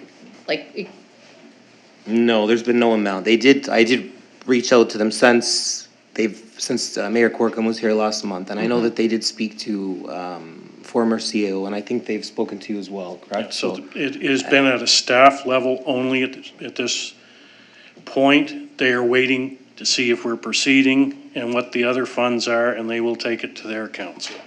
But they feel, between the mayor and staff, feel there is a willingness to participate, but it will depend, of course, on the numbers. So I think there's a willingness to give something, but they can't, obviously, staff can't commit their council to something. The council hasn't seen all the numbers on it. no, they can't commit, no, I understand that. Yeah, I'm and their just- council, they're not taking it to their council until they have Until that. we know. So it Yeah. could be 10,000, it could be 80,000, who knows? Exactly. Okay, thanks. Councillor Maxwell. Thank you. I'm looking at this as something that should have been done over the last 8 years in bits and pieces. When I brought this up in my first year and said we needed a deed transfer tax to look at our facilities because our facilities were aging and needed help. And council did nothing. And we've been patching and patching and patching for decades instead of doing repairs that needed to be done. And so I think for me, I look at it as, yep, this is long past due, long past due. And do we inconvenience our community, have it so that there's absolutely no swimming for anyone in Kentville between Kentville and Windsor, and Kentville and Kingston, Greenwood? Do we shut down swimming for the entire summer? We teach no swimming lessons. We have no ability to do anything in water safety or anything with our community. And I look at this as being something that should have been done in bits and pieces through the last 8 years until we are ready to break ground. But we shouldn't be taking our facilities and running them into the ground and then saying, oh, sorry, now we have to shut down. And that's why I asked Mr. Gerard if, how much will we get out of this? And then we should be planning and getting ready to break ground before that facility is done. And I think it's been council's problem for many, many decades on these two facilities. And it's just been patch, patch, patch, patch. We have heritage buildings in this town that are over 100 years old. How did they get that way? Why are they still standing? Because the work has been being done to those buildings over the years.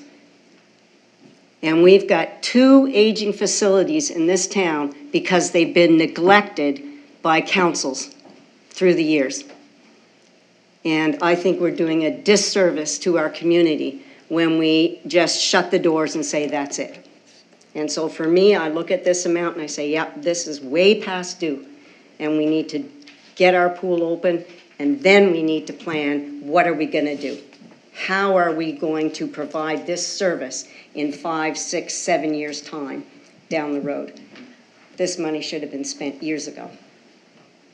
Thank you. Councillor Baker. Thank you, Mr. Mayor. And I think it might be a question for Director Langell. Do you want to stay there and just respond yes from there? I'm just wondering if there's a way to increase revenue around changing climate. I know pools stay open later. I'm gonna call a point of order because we've already done the question. Oh, We're I'm in sorry. debate. I'm sorry, we're moving a meeting along, so Yep, I we're in debate apologize. now with council. I apologize, Director Yeah. Langell. Did you have anything you wanted to add on the debate part of it now, or? I think council needs to look at ways that we can offset this through extending the swim season, knowing that Acadia's closed and Waterville's in contention. I think we need to look at alternate sources of income that can be generated by extending the swim season. And a lot of times it's been shut down because our lifeguards disappear, go back to university or wherever. And I think that now that Acadia might have a limited labor pool that's available to us, I think we should take advantage of extending our season and maybe our hours. Thank you. Councillor Hamilton. I'm having a really hard time with this because we have a whole slew of things that we need to do with stormwater, and because in the past there has been no plan, now we're getting stuck with all this list of things to do, and we haven't really seen what is in all the plans for a capital budget for all the other issues, and where that's like, what are we gonna have to give up to get this now, like we have no idea what that is. And I'm not sure, I feel really terrible that people might not be able to swim, but we have flooding issues, we have roads that need to be fixed, we have a whole pile of issues, and it's prioritizing where those are. So I'm having a hard time with it. Thank you. I'm gonna chime in really quickly. I don't like to spend $400,000 on anything. So for me though, this town has always been built on recreation, whether it was our rink or our fields or our pools, and we prided in that. And this is not the fault of staff. This is not the fault of really any council. I can't say that. Every council comes in with a set of priorities, and maybe some more attention should have been put on these facilities, but it is what it is now. So we can look backwards all we want. It's not going to solve the problem. We're not going to get any farther ahead. I personally, I can't not try to keep this pool open. I just feel we're doing a disservice to our town and our history, and I will support this tonight. But the rest of you all have a vote. So if there's nothing else, we'll call for the question.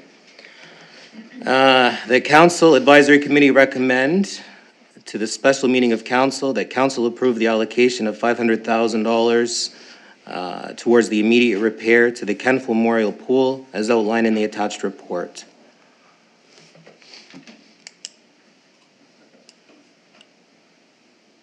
And voting is open.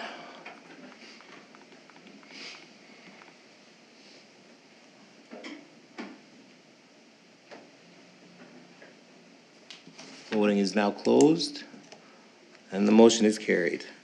Thank you very much. We're going to take, if council will allow, we're going to take a 15-minute break. Somebody could move that, take a little recess. Councillor Savage and Councillor Maxwell, all those in favor? All right, we'll take a little breather. Thank you.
Oh, we're on now?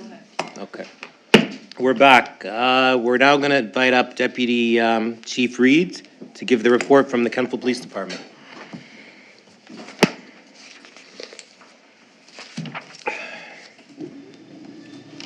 Good evening, Mayor, CAO, Council, and Deputy Clerk. Chief Smith sends his regrets. He wish he could be here. You should all have his report in front of you. Just a couple quick hits on his report. Calls continue to be up. We've had a slower couple months for training. But we did have some people away. One of our members was teaching a DRE course, which is a drug recognition expert. He was teaching other new people how to become drug recognition experts. We had a few people away on some warrant writing courses, so learning how to write search warrants. And we had a couple people away on the ACE course, which is the African Canadian Experience course. So that was a really good course too. And we've got some really exciting courses and training upcoming over the next few months. Chief Smith and myself were busy with meetings as per usual. Ashley, our CCN, Community Crisis Navigator, was very busy, as you can see. A ton of meetings, probably 1 to 2 meetings with clients per day. She's attending calls for service with members. She had a co-op student with her. She's super busy. We're working away on our policing standards of the, I think there's 37 or 38 of them. We're making headway on those. So we're coming along with those. And no staffing issues, which is a great thing to be able to stand up here and say. I'll be happy to answer any questions. Are there any questions? Councillor Savage. Thank you, Mayor. Thank you, Deputy Chief. Chief Smith had in his report about the meetings with Open Arms and Portal and so on and so forth. And I'm just wondering what some of those meetings, if they're getting a little bit more robust around as we're getting into the spring and the summer season, around the community and some of the issues, and if those conversations are changing as the weather changes, if that makes sense. Yeah, no, it was a good question. All the meetings that we've had with those organizations have been very positive. Okay, good. There's a lot that are under new management. We're learning where they're coming from, and they're learning where, they're learning where we're coming from a lot of issues. And we continue to do our best to meet in the middle to find common ground that works for everybody. Okay. It's definitely not an easy process, but I think everybody involved is doing their best. Okay.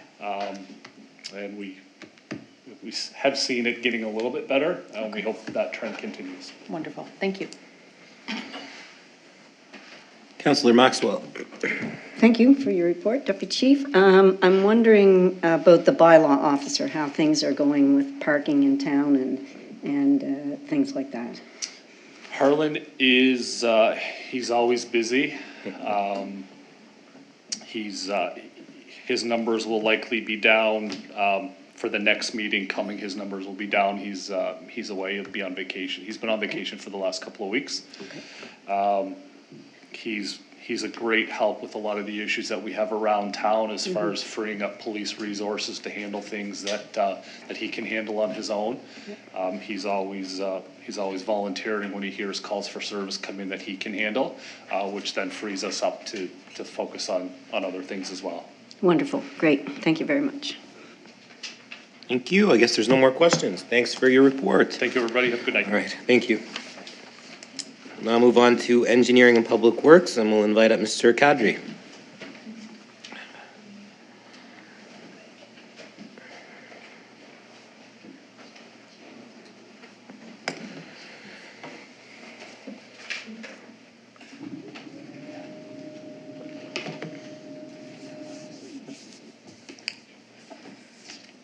Good evening, Mayor and Council. Today I'll be presenting the Engineering and Public Works report on behalf of Director Bell. So I'm going to be starting off with the Kentville Water Commission. As Director Bell mentioned last month at CAC, we've been dealing with a high number of water breaks this year. In February alone, we repaired 2, and as of this report, there has been a total of 7 water main breaks and water service breaks across the KWC service area. We expect more throughout the winter and the early spring. Additionally, we have posted an RFQ for chlorine and pH analyzers. We received multiple proposals, 5 in total. Our team has evaluated them and is preparing to award the contract to the most successful proponent. For sanitary service, sanitary sewer area service, there were no direct operational issues with the Kentville sanitary sewer service in February. As an update to the Capital Regional Sewer Force Main project that we partner in with the county, village of New Minas. The project is nearing completion, and as of last week, the section between Millbrook and the dog park is live, replacing the frequently failing 48-year-old pipe in this area. The remaining section of the original ductile iron pipe runs from the large lift station behind the Justice Center, RG5, to the East Millbrook. While the new pipe is fully installed, the brook crossing method and timing are still undecided. As a temporary solution, the contractor installed the crossing along one side of Millbrook Bridge deck as a temporary solution. This approach helps prevent breaks in the old line and reduces the risk of environmental contamination to the brook and the surrounding wetland. The town has agreed to this temporary measure with the condition that any damage to the town trail bridge will be repaired at the contractor's expense. I'll be moving on to the traffic authority. It's not really traffic authority, but I would like to give an update on our road condition. As a little summary from Director Bell's previous report, the traffic authority, it was noted that this winter has significantly deteriorated several streets, including Main, Park, and Bridge Street, which now require more substantial repairs beyond patch paving. The province has introduced a 5-year repaving program offering 50% match funding for the municipality-owned trunks and routes. But the $6.1 million annual budget is limited and available on first-come, first-service basis. The town has applied for the funding to support the necessary repairs with a prepared $500,000 annual investment from the town if the application is successful. The town engineers have submitted the application, and we expect to receive the results by mid-April. We're moving on to the projects. Winter tenders. The Engineering and Public Works Department has awarded the Downtown Active Transportation Sidewalk Phase 3 project to the successful bidder, Ground Force Property Services. Their bid came at $583,499, approximately $20,000 under budget. Moving on to the hot topic that everyone's waiting for, the Stormwater Management Master Plan. Our stormwater consultant provided our engineering team with a 90% draft, pretty much the final draft. We're just looking into doing some little exchanging of information with Dylan, and we also circulated it through internally with other departments to see their inputs on what needs to also be included in the report. Due to the budget meeting deadlines, we are aiming to schedule a presentation to council late March, which probably next week you guys have capital budget meeting, special meeting, or early April. In a couple of weeks. Yeah. A couple of weeks, yeah. Early April, the best, and to be determined on council's decision, I guess. We're moving on to budgets. Our engineering and public works team have completed our 5-year capital budget plan, and we'll be working with the finance team and the CEO on prioritizing and funding these requests as we complete the presentation to council in the coming weeks. I'm happy to answer any questions you guys have. Are there any questions based on this report? Councillor Maxwell. Thank you for the report. And one of the questions here that I'm going to ask you is, I don't know if you're able to answer it or not, but I'm going to bring it up. Yeah. The residents, both in town and in the county, in the north end, have been noticing over the last few years that their water pressure has been decreasing. Mm-hmm. So they're not getting the pressure that they used to get in their taps. And they're wondering, with all the new buildings that are going up there, if that's going to continue to decrease, and wondering why is it decreasing? So it's decreasing already over the last few years. Now their concern is this going to continue? And why is it happening? Hopefully not. We are looking to also build another tower there in the business park. Well, not build, but replace the tower that's existing there. But usually, they should probably look at their pressure reducing valves at their properties to be able to adjust it to see whether that's still working well or not, and they probably. This is a lot of residents, not just one or two. Mm-hmm. It's the whole area pretty much is experiencing low pressure. Yeah. In terms of capacity, I would have to look into the capacity that we have. And usually when we do review engineering reviews of development, we do look at capacities of sewer, water, and also traffic counts and all that as well. I'm sure if we are reaching capacity, we would be, I guess, making aware of that and seeing what. But in terms of the water withdrawal, we're good at that point. But yeah, if you could, you and Director Bell could maybe take a look at that. And, absolutely. Because I don't know that they've actually, people up there have been actually good at reporting it to you, but yes. It's not just one, it's like the whole area. And now we've got Hebrew Court going in and, and so there's more buildings. So something we might want to look at. Absolutely. Thank you. Thank you. Councillor Baker. Thank you, and thank you, Ahmed. Thank you. The question of what's missing here, and I don't know if you can answer it, maybe for Director Matthews or Director Bell. There was a water rate survey done through the Water Commission when we first started this in November. Correct. Where are we with that? I think Director Bell and Director Matthews, I'll look back at you. I think you've received the report or still waiting on receiving?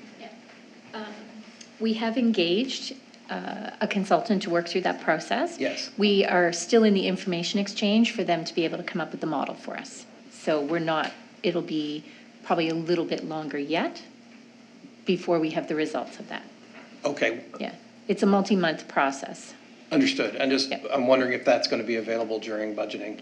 For the Water Commission? Yeah, if that's our hope would be. Yes. Okay. That would be the intent, that would be available for the budget process. It won't be available before April 1st, so any rate change, we won't. That's only 2 weeks away. Mm-hmm. Yeah, it won't be available for then, but the operating budget for the Water Commission generally goes forward to them in the summer. So, through the UARB? The town would provide to the Water Commission the proposed operating budget. So presumably we'll have the water rate study results for that operating budget process. But it still needs to be approved if there's a rate Correct. changed by the Correct. UARB. Yep. Okay. Yes. Thank you. I Correct. appreciate that. Thank you. Councillor Savage. Thank you, Mayor.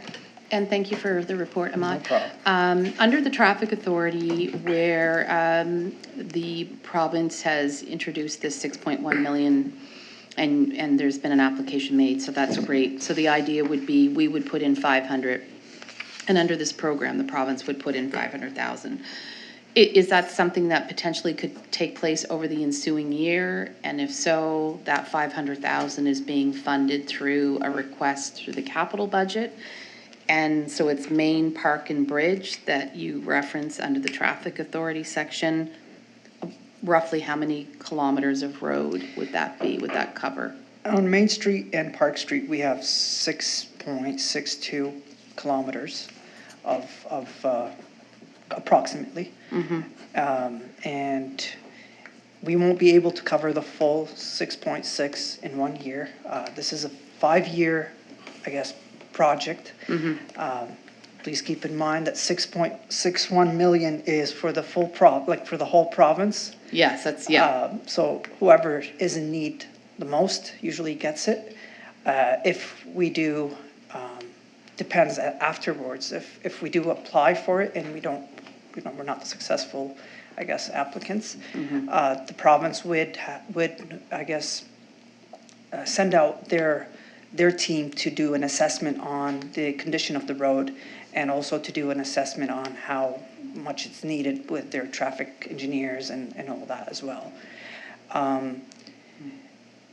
For us, we are looking into doing at least 1 kilometer per year or 1.2 kilometers per year, as I guess this is what our budget allows us to do yearly. We were hoping for more, but that will probably be exceeding what we can ask for. What you can ask for? Yeah. Okay, thank you. No problem. Yeah, great, thank you. Okay, thanks for that report. Thank you. And you have another recommendation, don't you? Yes. Yeah. You just want to leave, right? This recommendation is for the award of Phase 1 Donald D. Hills Connector Road for the fiscal year of 25-26. The recommendation would be that council approve the award of Phase 1 of Donald D. Hills Connector Road to Howard E. Little Excavating Limited, as per the lowest bid in tender submission of $6,741,805, including non-recoverable HST. The summary of this recommendation is that the project, I guess, some of council has been here previously, and some of you guys are new. So this project is a grant-funded project from the province, the federal government, and the town, which is the province and the federal government, which forms up to 73.33% of the grant, and that the town only is responsible for 26.67%. So to be able to meet the ICIP funding deadline, construction must begin in 25-26 fiscal year. The project will not only create growth opportunities for the town of Kentville, but it would also, it's a very, I guess, very high priority for stormwater management in that area as well. We wanted to improve our infrastructure, and this is by including cross culverts and stormwater retention ponds and water system extensions up in that area. We have received 6 bids ranging from $9,734,500 to $6,464,758 excluding HST. In the proposed 25-26 capital budget, there will be a line item for the construction of Donald D. Hills Connector Road, Phase 1, of approximately $6,741,805, including the non-recoverable HST portion. The table below, it's explaining the expenditure for that will be presented to you by Director Matthew in the capital budget, but this is a little explanation and a breakdown of what we would expect. The town itself will be paying, I guess, we'll be splitting the $6,741,805 to, I guess, the water and sewer and also the town capital. The The portion that the town, I guess, will be paying is $1,466,850. The water capital will be paying, I guess, $321,370. And the sewer capital will be $9,819. Giving a total of just the portion that the town would pay is $1,798,039. The recommendation is that council approve the award, I guess, from the Donnelly Hills Connector Road using the above funding sources. Any questions based on this report? Your worship, just for clarification, this would be a recommendation to council as opposed to Okay. council approving this evening. Okay. Yeah. Deputy Mayor Kroll? Yes, thanks, Ahmad, for the report. This is a massive project. It is. $6.7 million is a massive project. And for my own information, is it possible for this project to be completed entirely in 25, 26? Not entirely. This is just one phase of 3 or 2. It depends. We're not doing the full project this year. This $6 million would be including infrastructure, storm infrastructure, water system extensions, a clearing of the site, and it would also be including retention ponds as well in that area. So is this $6.7 million the expenditure expected for this year, or is that the whole project and we're only going to be doing part of this $6.7 million? This, I believe, correct me if I'm wrong, Director, this will be just for phase 1 only. So this is for year 1. So this for the fiscal. 6.7 is year 1? Yes, correct. So is it possible to get this built in 1 year? For phase 1? Yes. Yes, but there will be, after that, there will be phase 2 and phase 3. I understand that Yeah. there's more to it, but so it is possible that in the building season that this $6.7 million will be completely finished? Yes. Okay. Councillor Baker? Thank you again. No problem. I kind of feel like we got the horse ahead of the cart here. There are stormwater solutions being included in this tender, and yet we haven't had access to the report to have a look at the proposed solution. So we're kind of in the dark here as to actually, are we fixing something that is recommended by the report? Is that something that is privy to us before we, go ahead with this? It was spending that was allocated in a previous year, so I'm a little confused. Are we fixing a problem without knowing what the report says, or? The report does mention retention ponds on top of. Yes, it does. On top of Donnelly Hills, and this is not something that was suggested by the report, but also from other engineering firms that were conducting the design. As we are seeing water coming down to developments, we want to be able to mitigate it, by putting retention ponds on the south side of the, the Donnelly Hills Connector Road, to be able to minimize, the water that's going on the surface to the developments and be able to, it's part of the construction of the road, so if we do clearing, we need to have mitigation measures to be able to control the water that's going downhill. I'd just like to know if this is in the solutions of the coming up report. You're shaking your head at me too. I don't quite understand how we can. It's not.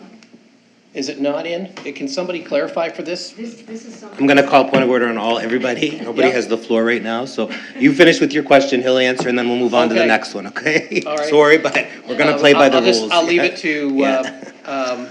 that's my point, is that we're spending money on a solution, and we don't know what the report is to indicate the solution, even though it's been built into the tender. I get it. Yeah. But it's kind of the cart ahead of the horse, that's all.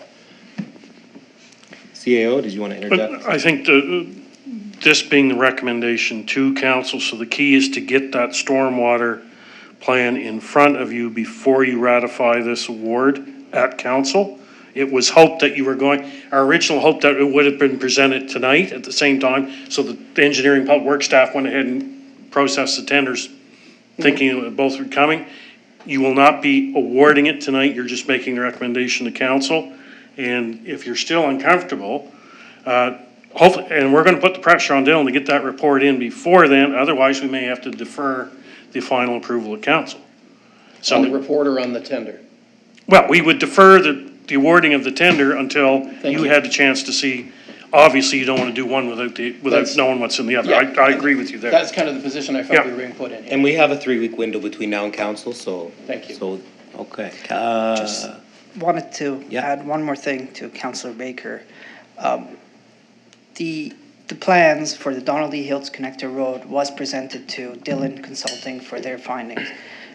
They needed that to be able to determine whether the ponds will be sufficient for what the flows are coming from uphill.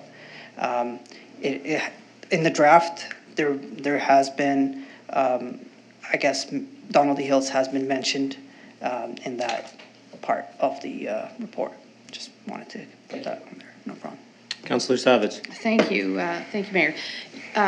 Yes, I mean, certainly the ICIP came through to us. I don't remember if it was 2022 or 2023. I'm looking at Councillor Maxwell. I feel like it was 2022. 2023. Or 2022. Something Okay, around yeah, there, because yeah. I remember when the announcement was made with MP Blois and everything. So this is not something new. It's something that we have been expecting to see. I think it was even carried through from the last maybe 2 years for cap budget. Yeah, so it's not new, but that's just because we've been on council before, so we just knew that it was coming through. So that I think I've answered my own question. The 1.7 million that's required from TOK, that's something that we've had planned and we've carried over for 2 years. Director Matthews, I think it's been 2. Yeah. So it's in, yeah. Yeah, there's been, because it was multi-phase, we had a portion, so in the capital report I gave you tonight, you'll see a deferral for Yes, ICIP and debt right. related to that, because Yeah. we weren't able to complete the work. Yeah. So yes, that's embedded. So Okay. the town share would be debt. Yeah. As discussed last year during budget period. The same with the water commission. The Mm-hmm. small amount for sewer, we would likely be putting forward to be used out of reserve. Okay. But the other 2 portions would be debt. Right, okay, yeah, thank you, yeah. I'm just gonna make one other, put it out there. I had been speaking with a resident, with regards to adding social value into tenders as they go out. It's something that's very, new to me, but I think it's something that more and more communities and municipalities are getting involved with when they put forward a tender. Within the vernacular of that tender, they talk about other things that can benefit the town of Kentville, like volunteer material donations, environmental benefits, low carbon initiatives, and those sorts of things, rain gardens, traffic calming solutions, tree-lined bike paths. So that's just something that this resident and I have talked about a few times, and just something that potentially that could be injected into those tenders as we move forward. I just put that out there for consideration. Thank you. Councillor Maxwell. Thank you for your report. I was just going to say that I think that this, as every time we have a build of anything, whether it's a building or a home or a road or whatever it is, there's going to have to be stormwater protections put in it, right? And so the fact that we're putting this road through means that we have to put the stormwater protections in anyway. So it's been mentioned in all the reports that I've seen and so on, is engineers have recommended that there be some stormwater management up in that area.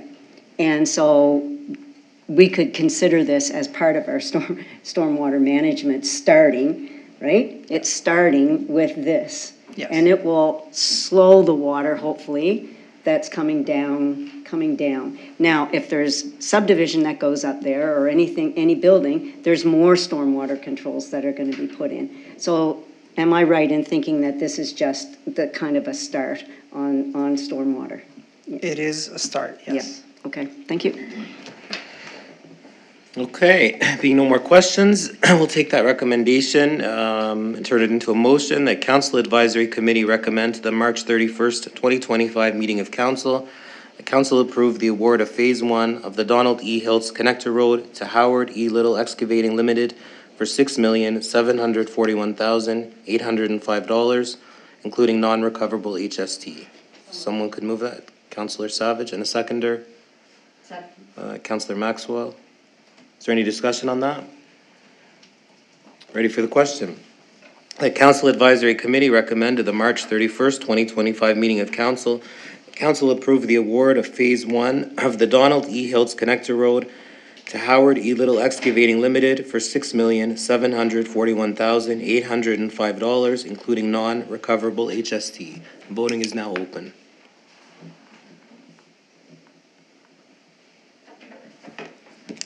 Voting is now closed, and the motion is carried. Thank you.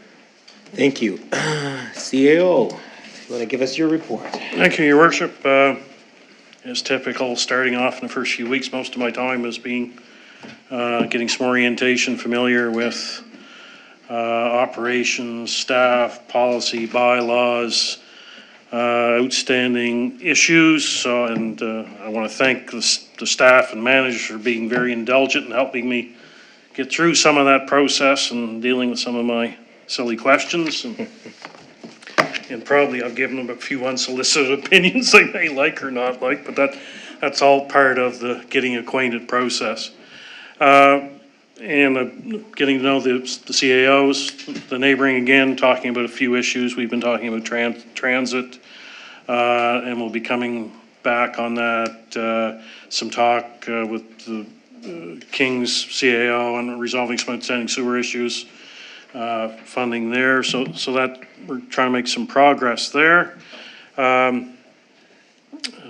deputy clerk's worked on a number of things, mainly getting me on track, I would say. I'm very appreciative of that, and plus projects that were already on her plate that are noted there. Strategic initiatives, I was asked to highlight by Alicia that we received confirmation from CMHC that the Housing Accelerator Fund grant was not successful. Our staff has asked for clarification from them as to get feedback on why we may not have been, how we can improve future submissions. We still haven't got that guidance back from them, but we're hopeful we can at least get some hints to help us be successful in the future. You've seen a lot of over the last couple of months, quite a few projects as I've looked through the minutes that she's been working on, and tonight even some of the proposals. So there's lots going on in the admin, and so I'd be happy to answer any questions. Any questions for CAO? Councillor Savage. Thank you, Mayor. So I was really disappointed to read that the Housing Accelerator Fund 2.0 wasn't successful. So I know that was a lot of work to put into that, and so thank you for that. I'm very, that's really unfortunate. Do we know if there's a 3.0? I mean, I know our application fit all the, it certainly met all the guidelines, and, anyway, I just don't understand that, but I know you're looking for feedback, and hopefully there'll be another fund, so. Thank you. Councillor Hamilton. I'm gonna echo what you had to say about that. I was really disappointed to see that. I thought when you were applying for that, did you reach out prior to looking for what you needed to do in the second time around? And I thought we kind of had an idea of where we were at. And is there a way that we can do some of those? I went through some of the reports and researched it. Is there a way we can move towards doing that so that 3.0 looks a little bit different? My usual, lowering the desk. 3.0 is probably likely on the results of the next federal election. It hasn't been expressed that would be something moving forward. The 2.0 came about given the surplus of interest in 1.0. And so only, if you remember, only folks who applied in round 1 who were not successful were eligible to compete in round 2. I mean, we have not received feedback as to why we were not successful, but we are competing against fairly large cities. When you look at our population of 6,000, and if you're at a federal government level of where's the most impact for my dollars, it's likely that we are hard to compare to cities who are above 100,000 who would have also been in this round as well. So that's a real catch-22, I guess, of this process, but there's been no feedback on 3.0. We did meet with CMHC's staff all leading up to it. The way CMHC is structured is that you work with a certain cohort of staff to prepare your application, and then a totally unbiased group of folks that you're not connected to evaluate and who are separate from the folks who review. And often in the Housing Accelerator Fund, those folks are either majority planners and economic background, is what we've been told by this pillar of CMHC. So that's the information we have at this stage. We haven't been successful, but we do have 2 different versions of a plan, 2 different things that we've thought through, and I'm sure the planning department and our director will consider those as they move through. And I mean, a lot of the recommendations came from our planner as well, and in what we did submit. So the work is not without any benefit, I'm sure. So do you have any like future recommendations yourself? Like how? At this stage, no. To make it better, the application better at this stage, no, but I'm curious to, just because I'm not on the other side and how they're going through it. And we did request feedback from round 1 and did not receive feedback from round 1 either. So in terms of clarification, it's still uncertain at this stage, but we'll keep our relationship with CMHC and stay hopeful. Perfect, thank you for that. So we've received all the staff reports. They're part of the record, so thank you, staff. Have a good evening for those of you that get to leave.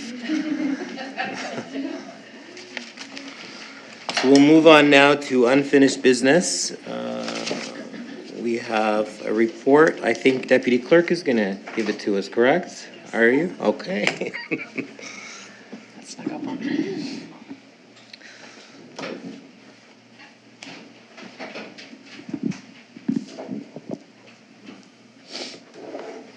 So as council is aware, in November, the province issued a mandate for municipal councils to adopt a new code of conduct policy for municipalities, for councillors. This was approved in December by the council, and similar to most municipalities across the province, the policy was approved prior to the operations side of implementing the policy was figured out. We had to approve the policy. Yep, we did that. We did not know exactly how the retaining of the investigator or the legal counsel would work out.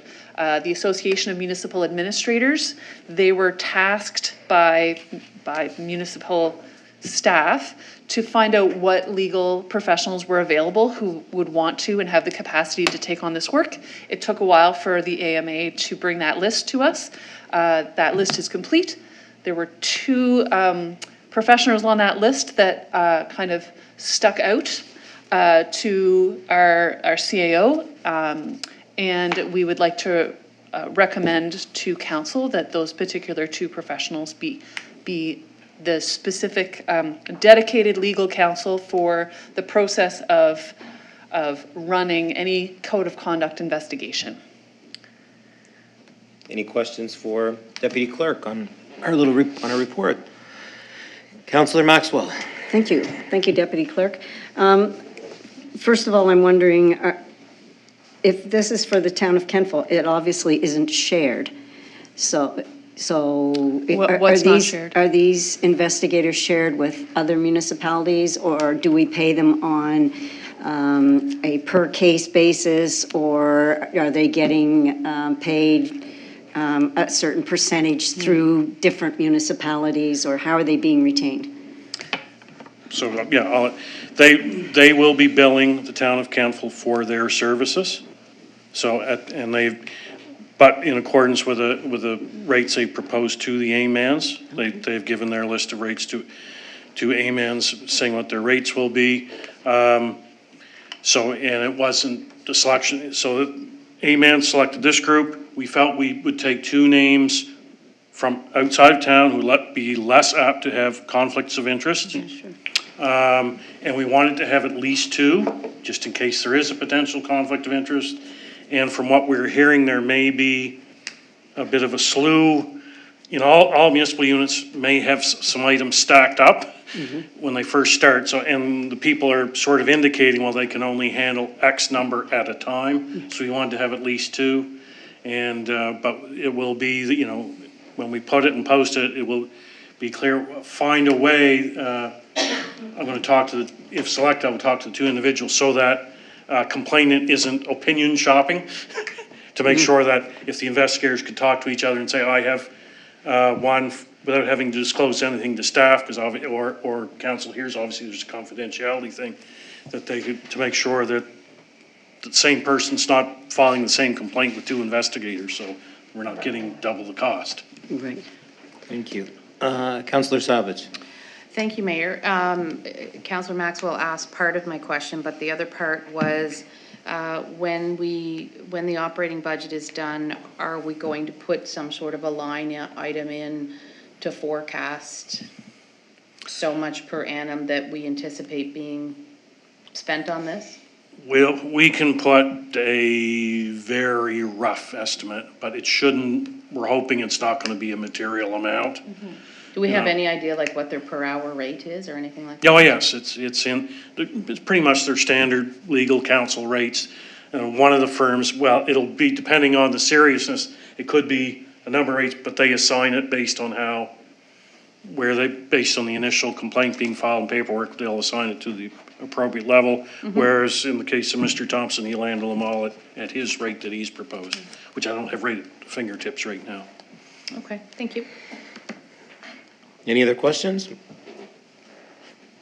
Okay, we'll turn that into a motion then. That Council Advisory Committee recommend to the March 31st, 2025 meeting of Council that Council retain the following two professionals as legal counsel for Code of Conduct investigations for a 2-year term until March 2027, with option to renew for 2 years. Noella Martin from Burchell, Wickwire, Bryson, and Charles Thompson from Burchell, McDougall. Someone could move that? Councillor Savage and a seconder, Councillor Hamilton. Any discussion on that? Ready for the question? The Council Advisory Committee recommend to the March 31st, 2025 meeting of Council that Council retain the following two professionals as legal counsel for Code of Conduct investigations for a 2-year term until March 2027, with option to renew for 2 years. Noella Martin from Burchell, Wickwire, Bryson, and Charles Thompson, Burchell, McDougall. And voting is now open.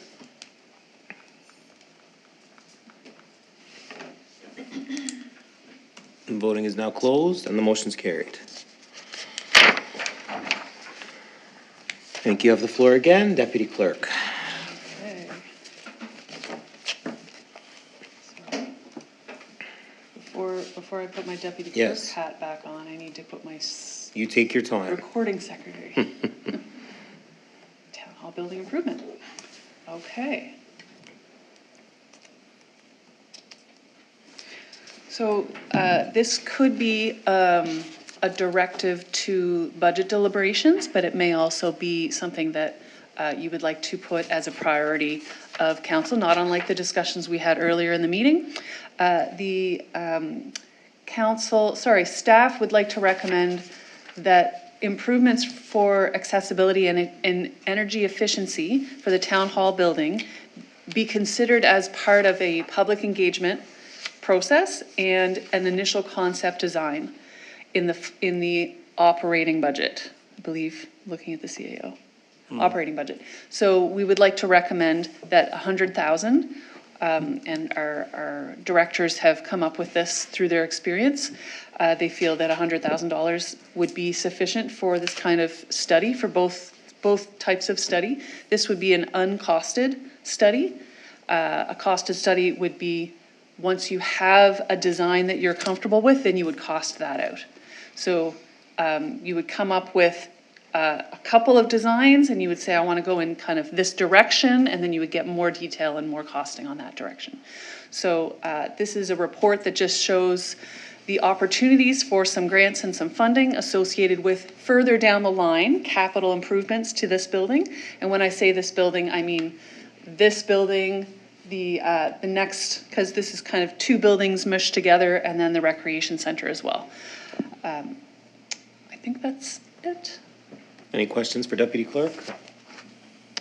Councillor Hamilton. So is that using the information that we already have, that the architect has already put together, so that we go from there? So we have an energy efficiency audit. We have a deep retrofits audit. So we have a lot on energy efficiency for the building, but we also have a accessibility audit. Right. So it wasn't an architect. Well, it was an architect, but it was a professional on Rick Hansen certification standards, who happens to be an architect who did the study. You're good? So I guess from those two studies, what more needs to be done other than basically the design? Well, if it pleases council, staff recommend that some public engagement happen to identify what other functions the town hall building would best serve the community.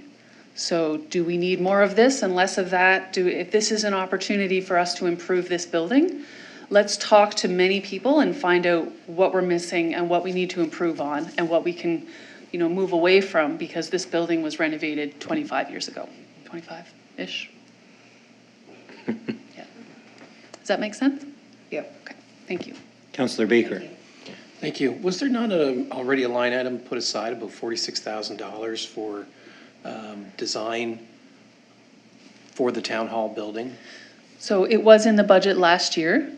However, with discussions about town hall versus town hall plus the recreation center, Yeah. that delayed the implementation of that project. And staff felt it was wise to pull back and not finish that project until we had full agreement between council and staff on moving forward with including the recreation center in that renovation, and design process and public engagement. So it wasn't completed last year, so now we recognize that it needs to include that building, and we also recognize that we needed a higher budget item for those two things, engagement and the concept design. Mm-hmm. So is that 100,000 in addition to the 46,000 that was already put aside, or was it not put aside, not spent? I just want to know if it's 146 or 54. Be the 100, right? It's just the 100. Just the Just the 100, 100. yeah. Yeah. You can't So the carry over 46 operating. You can't carry over operating. Okay, thank you. That answers my question. Councillor Maxwell. Thank you. I'm wondering if we can defer this to budget time. We're spending to look after our pool. We've got issues at the rink. We've got many stormwater issues. We've got a lot of things on our plate. And I think we could probably solve some of the accessibility issues, with putting in an accessible washroom within the building. For me, this wouldn't be a priority to look at our building and do work on our building when we have so many other things to look at first. So I would feel more comfortable deferring this to budget time when we actually can look at figures and see what we've got. Thank you. Deputy Mayor Kroll. Yes, thank you, Your Worship. I'm along the same lines as Councillor Maxwell. We haven't seen an operating budget yet, and we know that we don't have a lot of new money coming in, at least with the cap, it's at 1.5%. It's hard to commit $100,000 without seeing what else we're looking at this year. So I agree with Councillor Maxwell. I think we should defer it to the budget, have it placed in the budget and see where it falls out. Thank you. Councillor Savage. I'm going to sound like a broken record. But I understand that this is work that needs to be done around the engagement and the concept design. It's important. But our budget discussions should be commencing within like the next 2 to 3 weeks. Yeah. I certainly would hope that this will be brought up at the time, but I think it would be better suited to do it during those budget discussions for operating. Okay. Thank you. Thank you. Councillor Hamilton. Just to follow up then, if it's deferred, how does that work with all the grants? Are some of those got timelines on them? The grants presented are longer-term capital grants and not the grants that would be used for this particular project. Okay. Okay, so I guess we will just, we won't put that motion on the floor, and we'll just leave it for budget time. So we'll move on now to equity and anti-racism plan. Ms. Christie is back up, and the desk is all ready for you.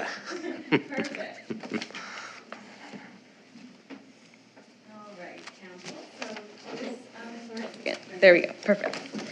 So this report in front of you this evening is a follow-up to the report you would have received in February as well, where we spoke to both the creation of the Equity and Belonging Committee, as well as gave further context on the anti-hate and anti-racism plan requirement from the province. And if you remember at that time, we stated from a staff and community perspective, our language is not anti-hate, anti-racism, though there is work in that language, but from a community perspective, the feedback has been that they prefer the language of equity and belonging plan in the long term of what we're trying to achieve within community. So in the report you have, there's the summary, just with the reminders of the act and what it requires us to put in place, as well as the key dates that April 1st, 2025 is the required date for municipalities to post their plans publicly, and April 1st, 2028 is the minimum next date for review. And regarding policy implications, the plan in front of you is the steps staff are going to be taking in the next year and coming years. So there's no new policy at this time, but it is likely that new policy will come forward, particularly in an HR perspective in the coming years. There's no budget request at this time, however, similar to the accessibility plan, if the plan is not put in place, that it does affect future provincial funding. In all regards, it's often a check box, unfortunately, when you apply, but nonetheless, this is work that is important to us, and the plan in front of you has been developed with the diversity and equity, I'm getting the committee and the task team meld together. The diversity and belonging task team has informed the document that's in front of you. They've also seen this document as well. As we know, that task team is dismantled at this time with the approval of the committee, and once committees of council is approved, staff will move forward in doing the recruitment for that committee. But tonight we are looking at the plan so that you can bring this forward at the end of the month for hopeful approval, which staff will pre-create the online webpage to meet the provincial requirement. What's in front of you has been thoroughly reviewed by provincial staff as well as the Association of Municipal Administrators. They feel this is compliant to what they're requiring and goes beyond what they're requiring. What they were really excited by from a Kentville perspective is that when we first submitted the plan, they said, you folks did not do a great job explaining things you had already done, because from a staff perspective, we feel that there's so much work to be done in terms of trust building and acknowledging the past or pieces that have happened within our community, but they worked with us to name pieces we've done before and acknowledge the lessons we've learned within that process.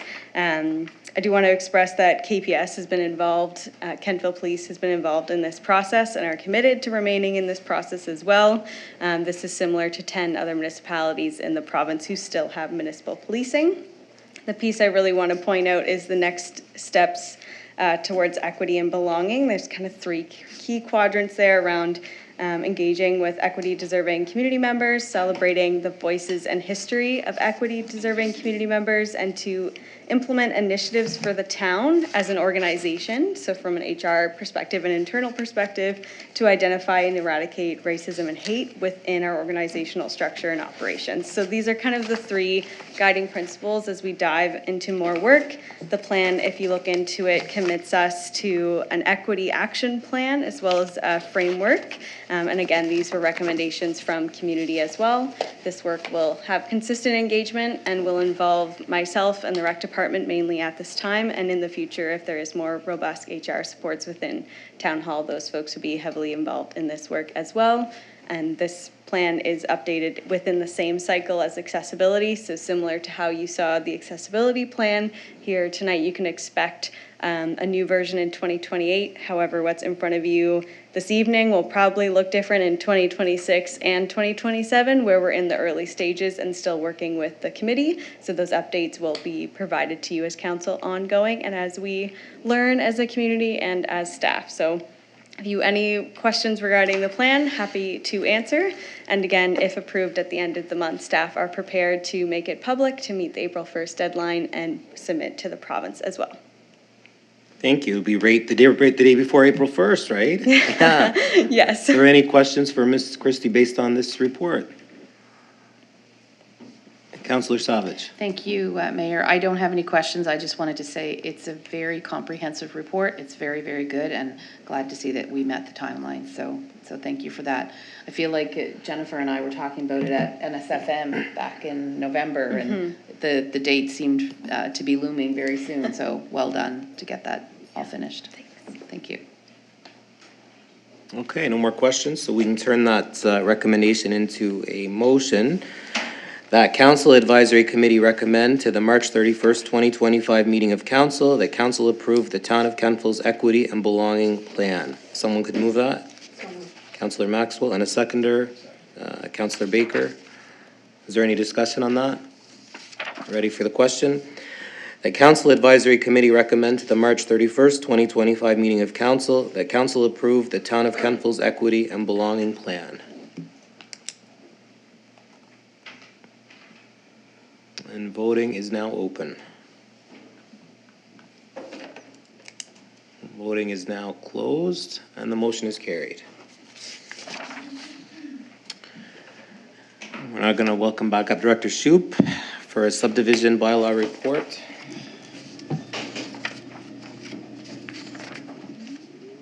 It's got mine of its own. There we go. So this is basically an update from a report that we brought forward for information back in January. Subsequently, we've had 2 public participation meetings due to mistake on the notification for it. So we made sure that we covered the best we could.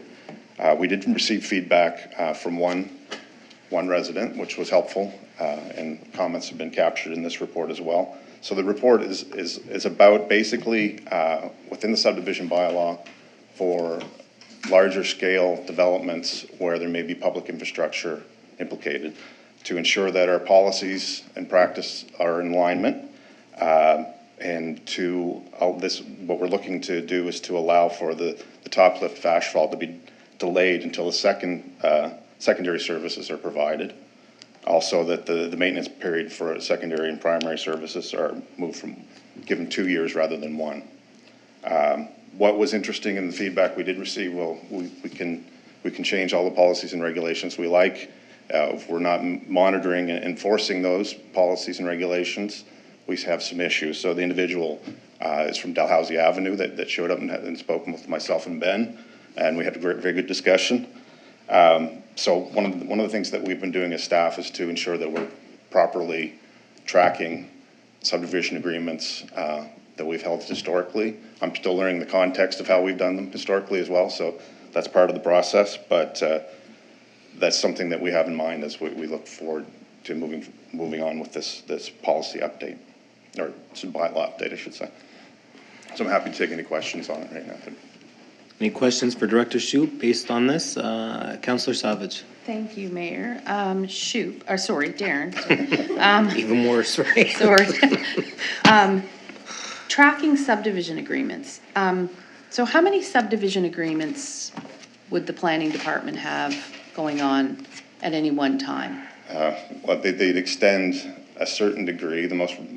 I don't have a firm answer is the bottom line with that, and that's something that we're putting together. Okay. So that's something that Kirsten Duncan's been helping with to make sure that that's well organized on the table so we know where everything is standing currently. Okay. Some of the more recent developments in in the McDougall area. Right. In particular, we need to make sure that we understand how those are functioning and what the deadlines were for various responsibilities within them. Right. And Director Bell would also be very helpful with this because he has more of the context on how those have rolled out over the years than I do. But that's one of the main efforts that we're putting into it is to getting our head around the extent of what's out there currently. Yeah, and certainly as we move forward and start using development agreements and things like that, that will be even more granular, and that we're following up on those various aspects. So, okay, thank you. Councillor Hamilton. I think that was the biggest piece as well that I've heard is the accountability with it. So if you're following up with the accountability, that's good to know. And I think the public, that will make them feel a lot better, because that was one of the biggest things that I heard in a lot of the public meetings was that, you know, they didn't think there was any accountability. So it's nice to see. Okay, no more questions, so we will take that recommendation. The Council Advisory Committee recommend to the March 31st, 2025 meeting of Council that Council give first reading on the proposed amendments to the subdivision bylaw regarding primary and secondary services as in the attached report. If someone could move that. Councillor Savage, and a seconder. Deputy Mayor Kroll. Is there any discussion on that? Ready for the question. That Council Advisory Committee recommend to the March 31st, 2025 meeting of Council that Council give first reading on the proposed amendments to the subdivision bylaw regarding primary and secondary services as in the attached report. And voting is now open.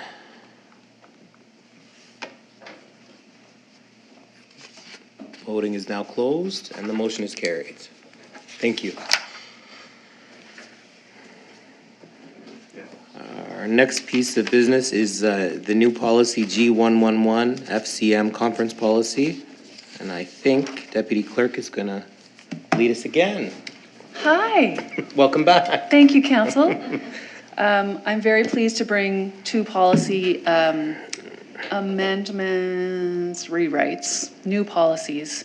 The conferences policy was well past due to be reviewed and renovated, so to speak. So the previous policy focused on just the FCM. It was called the FCM conferences policy, and it described that each year, that each term, two people would go to FCM, and it was just specific to that conference. So this is a more fulsome policy that addresses all kinds of conferences that council may be interested in attending. It describes a very clear process for staff to support the budgeting of council's wishes to attend conferences.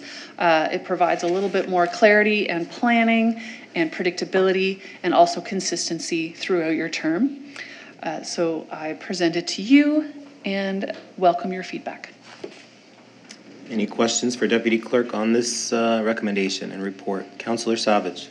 Thank you, Mayor. Through the chair to the Deputy Clerk. There was a section in there, 5.0 FCM Annual Conference, where it says each councillor will be given the opportunity to attend the FCM conference during the duration of their current term over the 4 years. So, and maybe I'm reading it incorrectly, but the way that I would read that, it would mean each councillor would have an opportunity to attend one FCM conference over the span of the 4 years, unless, of course, it takes place like it did in Atlantic Canada. In Atlantic Canada. Mm-hmm. I would read it that way as well. If you'd like the wording to be at least once in their term, if situations arise where someone doesn't attend FCM and there's openings and there's travel or there's family issues where folks can't attend, council might like to reconsider that. But I think it might also be addressed later on in the policy that says if any changes to these are brought up, they can come back to council Yeah. and they can be discussed at council. Yeah, I would agree with that. I don't think that the verbiage needs to change here. I just think that is, I mean, it's going to be fluid, right, as they come forward. Right. The case is gonna have to be made and a budget allocated for, yeah, so I'm okay with that. Thank you. Thank you. Councillor Baker. Mike, I have a couple of questions. How much has Town of Kentville annually spent on conferences? It really depends on. It varies. Varies Yeah. So I'm just dramatically. wondering what the variable is for the individual councillors. Obviously, it's a percentage of budget, and how that is worded. In 4.2, I have a little bit of a, I'm uncomfortable with the wording of these opportunities must have a direct benefit to the work of council.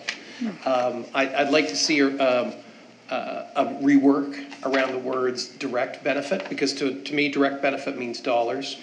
And I don't think that this is accurate when we're talking about growing the knowledge base and growing the capacity of council to actually be, productive in participating in government.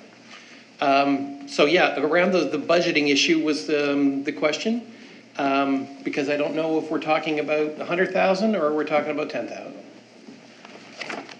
So typically, each councillor had, I think, around $3,000 a year for normal trips, normal travel and expenses.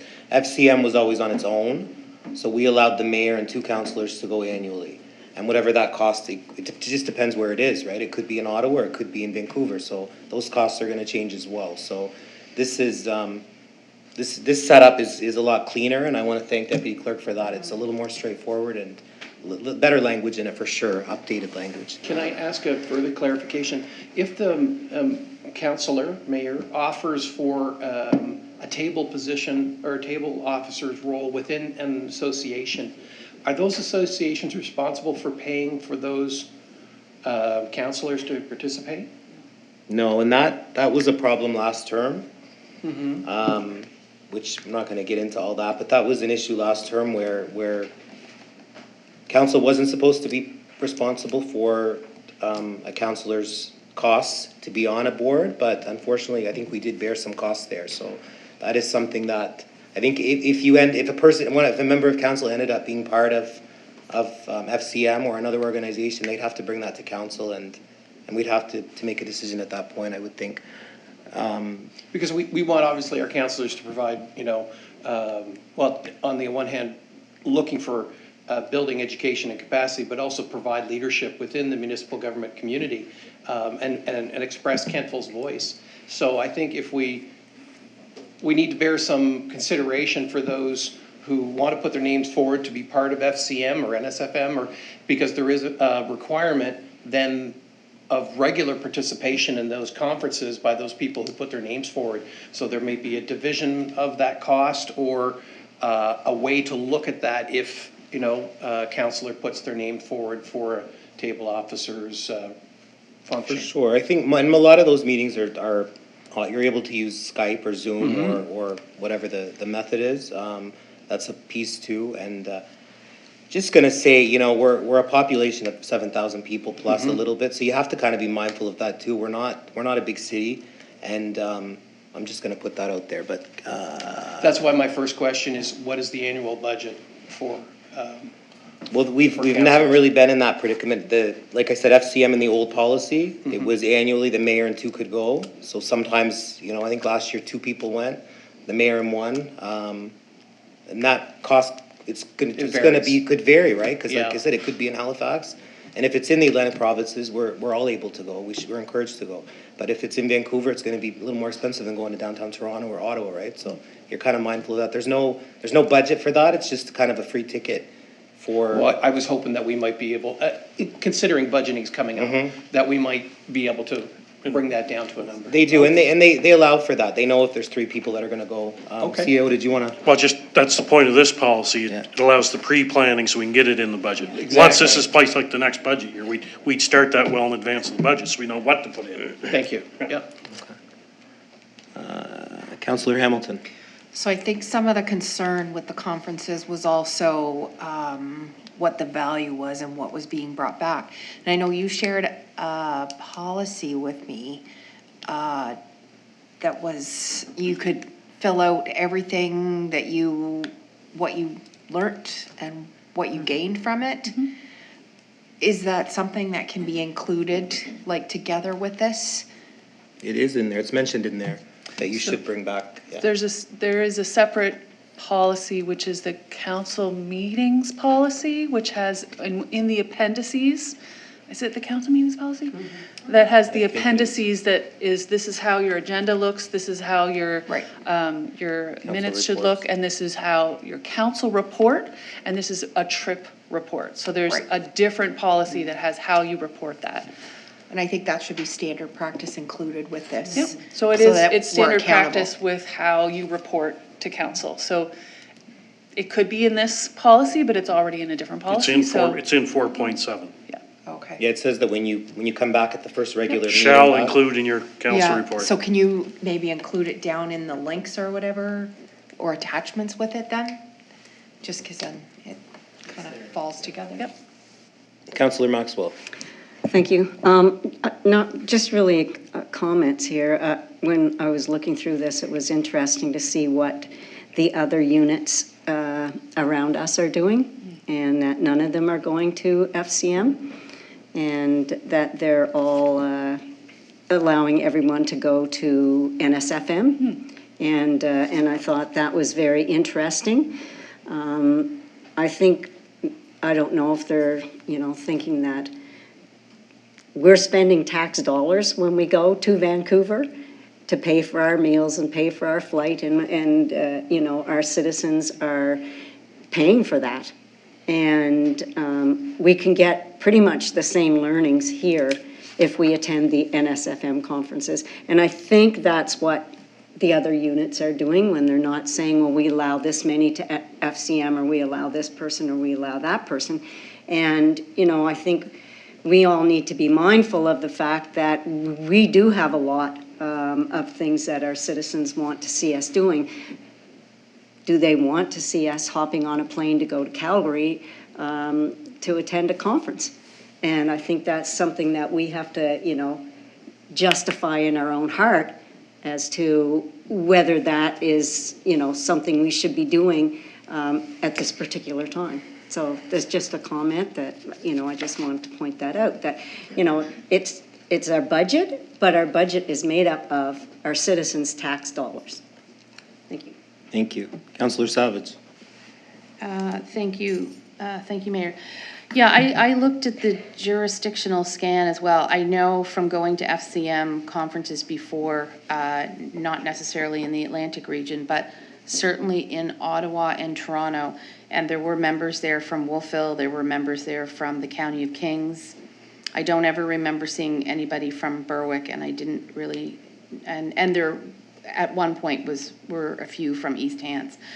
I think I've said this to Councillor Hamilton and Councillor Baker, that the learnings at FCM, in my opinion, I get a lot out of FCM as opposed to NSFM, and that's not saying anything negative towards NSFM, because it's really good learning as well. But FCM is just on a very different level, and touches on things that maybe we wouldn't necessarily see here. So I know in Wolfville, rather than them going to FCM, they go to Town and Gowns. I think it's called Town and Gowns Conference, which is probably comparable, if not more expensive than FCM. So I did look at that scan as well, and it kind of surprised me because there have been representatives from them. And but I'm an advocate for conferences and for learning. I think any sort of intellectual property you can bring back and use it as a councillor or mayor, I think is important. So,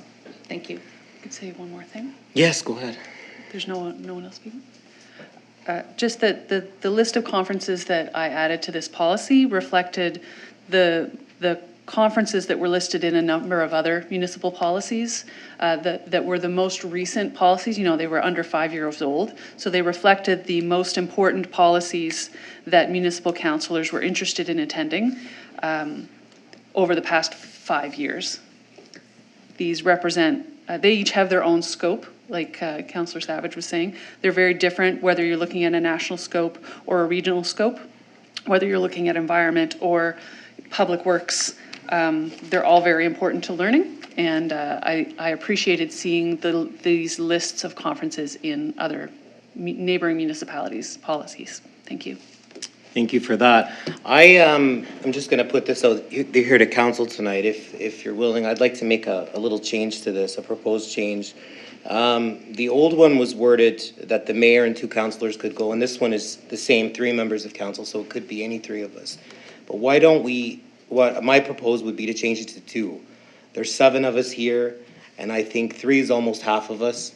So I think if 2 went, you know, if 2 wanted to go annually, I think that's more than enough for the size of our town and our population.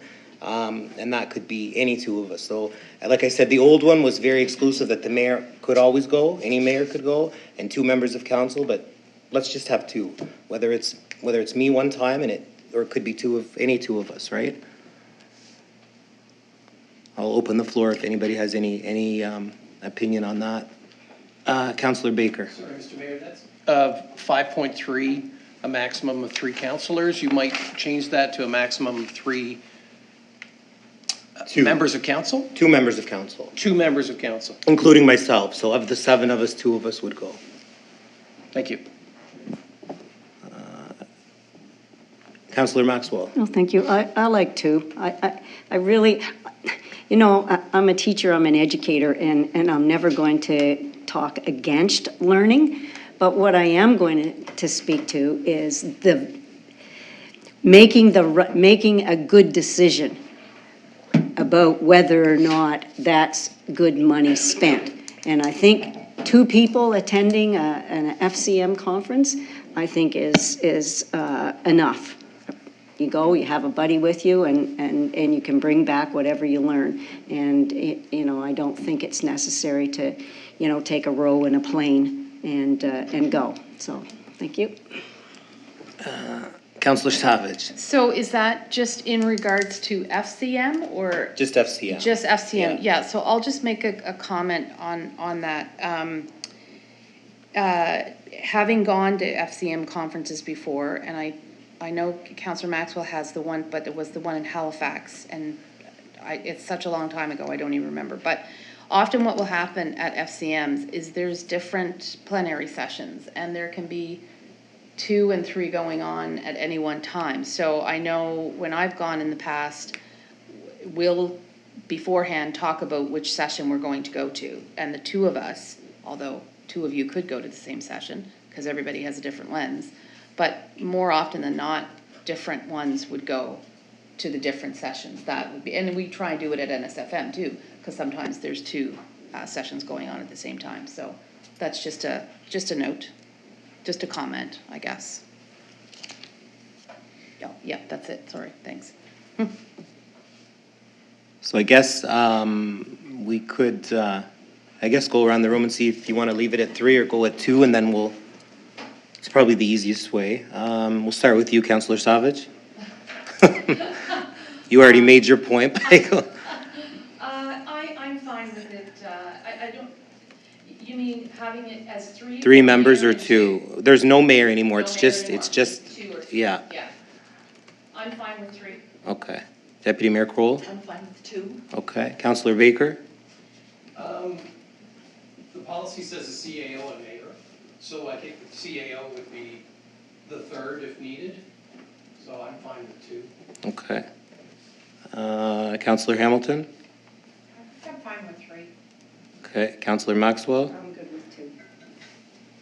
And I say 2, so I guess the majority is saying 2, and we'll get rid of the mayor. So the mayor may or may not go. The mayor could be one of those 2 or maybe not, so we'll leave that with you, I guess, and then it'll come back again. Is that, or do you want to? So you can leave that with me and I'll bring it back to Right, council yeah. for approval That with would be that good. change. Yep. And you can approve it at the end of the month. That's perfect, okay. All right, we now have another report. Or you didn't want to make a you motion want- for the count? Well, we could, I guess. Do you want it we'll just say with the amendments that you're gonna make her, okay. So the recommendation would read that Council Advisory Committee recommend to the March 31st, 2025 meeting of council that council approve policy statement G82, council conference attendance, and the professional development as in the attached report, which will be amended with amendments. Someone could move that? Councillor Savage and a seconder, Councillor Baker. Any discussion on that? Ready for the question?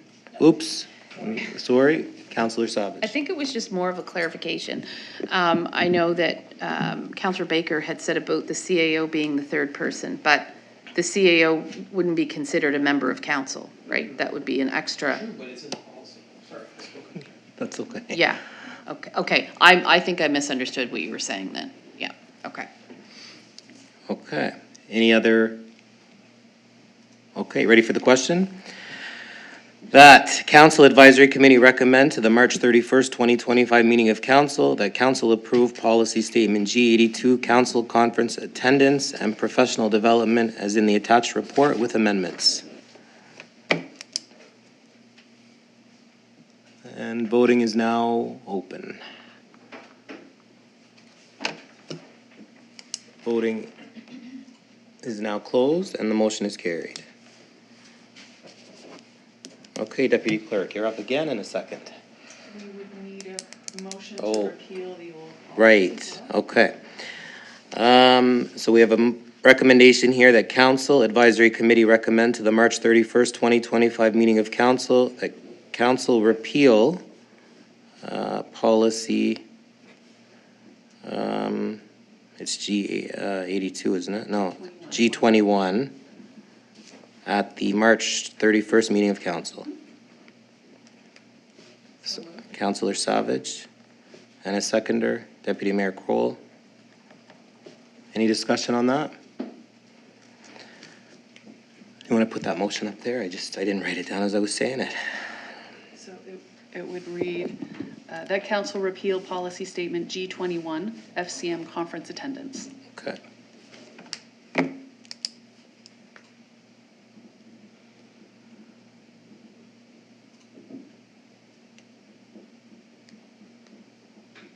And voting is now open.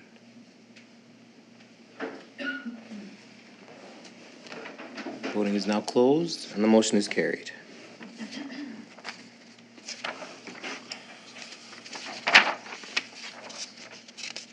Right there. Okay, the floor is yours again. I'm very, very excited to bring this particular policy to council for your review and discussion and feedback.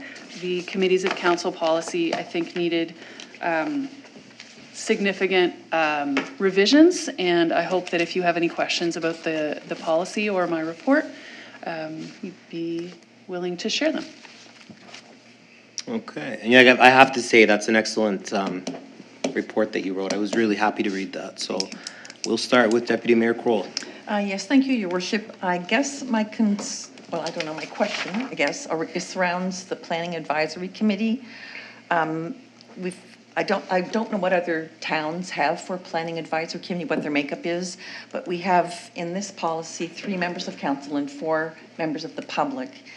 And I'm wondering if the structure should be something more like 3 and 3.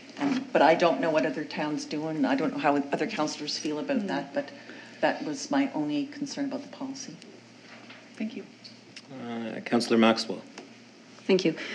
In section 5.19, says council may appoint a resident for 1 term of 2, 3, or 4 years. It seems to be very confusing as, you know, and kind of not really laid down. I don't understand, or 1 additional term of 4 years. So does that mean that you could appoint somebody for 4 years and then an additional term for another 4 years? It doesn't, I find that difficult to I can speak to that. navigate. So, for example, where a committee has 2 members who are starting at the same time, the reappointment might, the committee might decide to offer the reappointment to be staggered. So in that case, they might say 2 years for this person and 3 years for this person. So it's not meant to be unequal, it's just meant to establish some staggering when you have two people starting at the same time. Can we put that in the wording somewhere so that it's more understandable for people who Yeah, are I reading the can- policy? I can work on clarifying that Yeah, section for you. okay, thank you. Sure.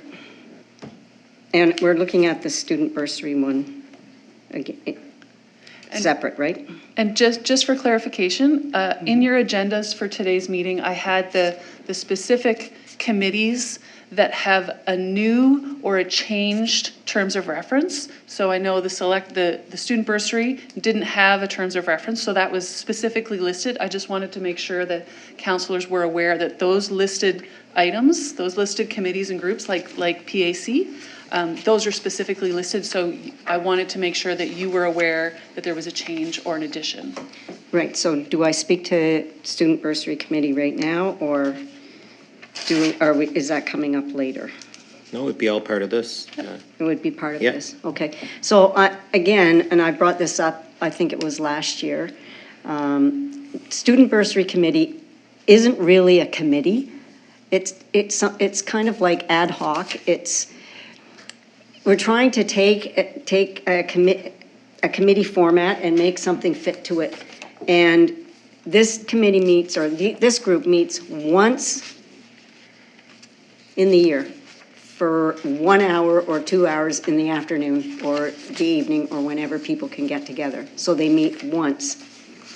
And there's no money given to them like there is in the other committees. So we look at, 4-year term, you're getting this much money, 2-year, and so on. They get nothing, okay? So there's no money. So it operates totally differently than a regular committee structure. Don't come to council and say, these are the two people who are now going to sit down on Saturday afternoon and look at the bursaries and decide the bursaries. So I don't think it fits under committee of council.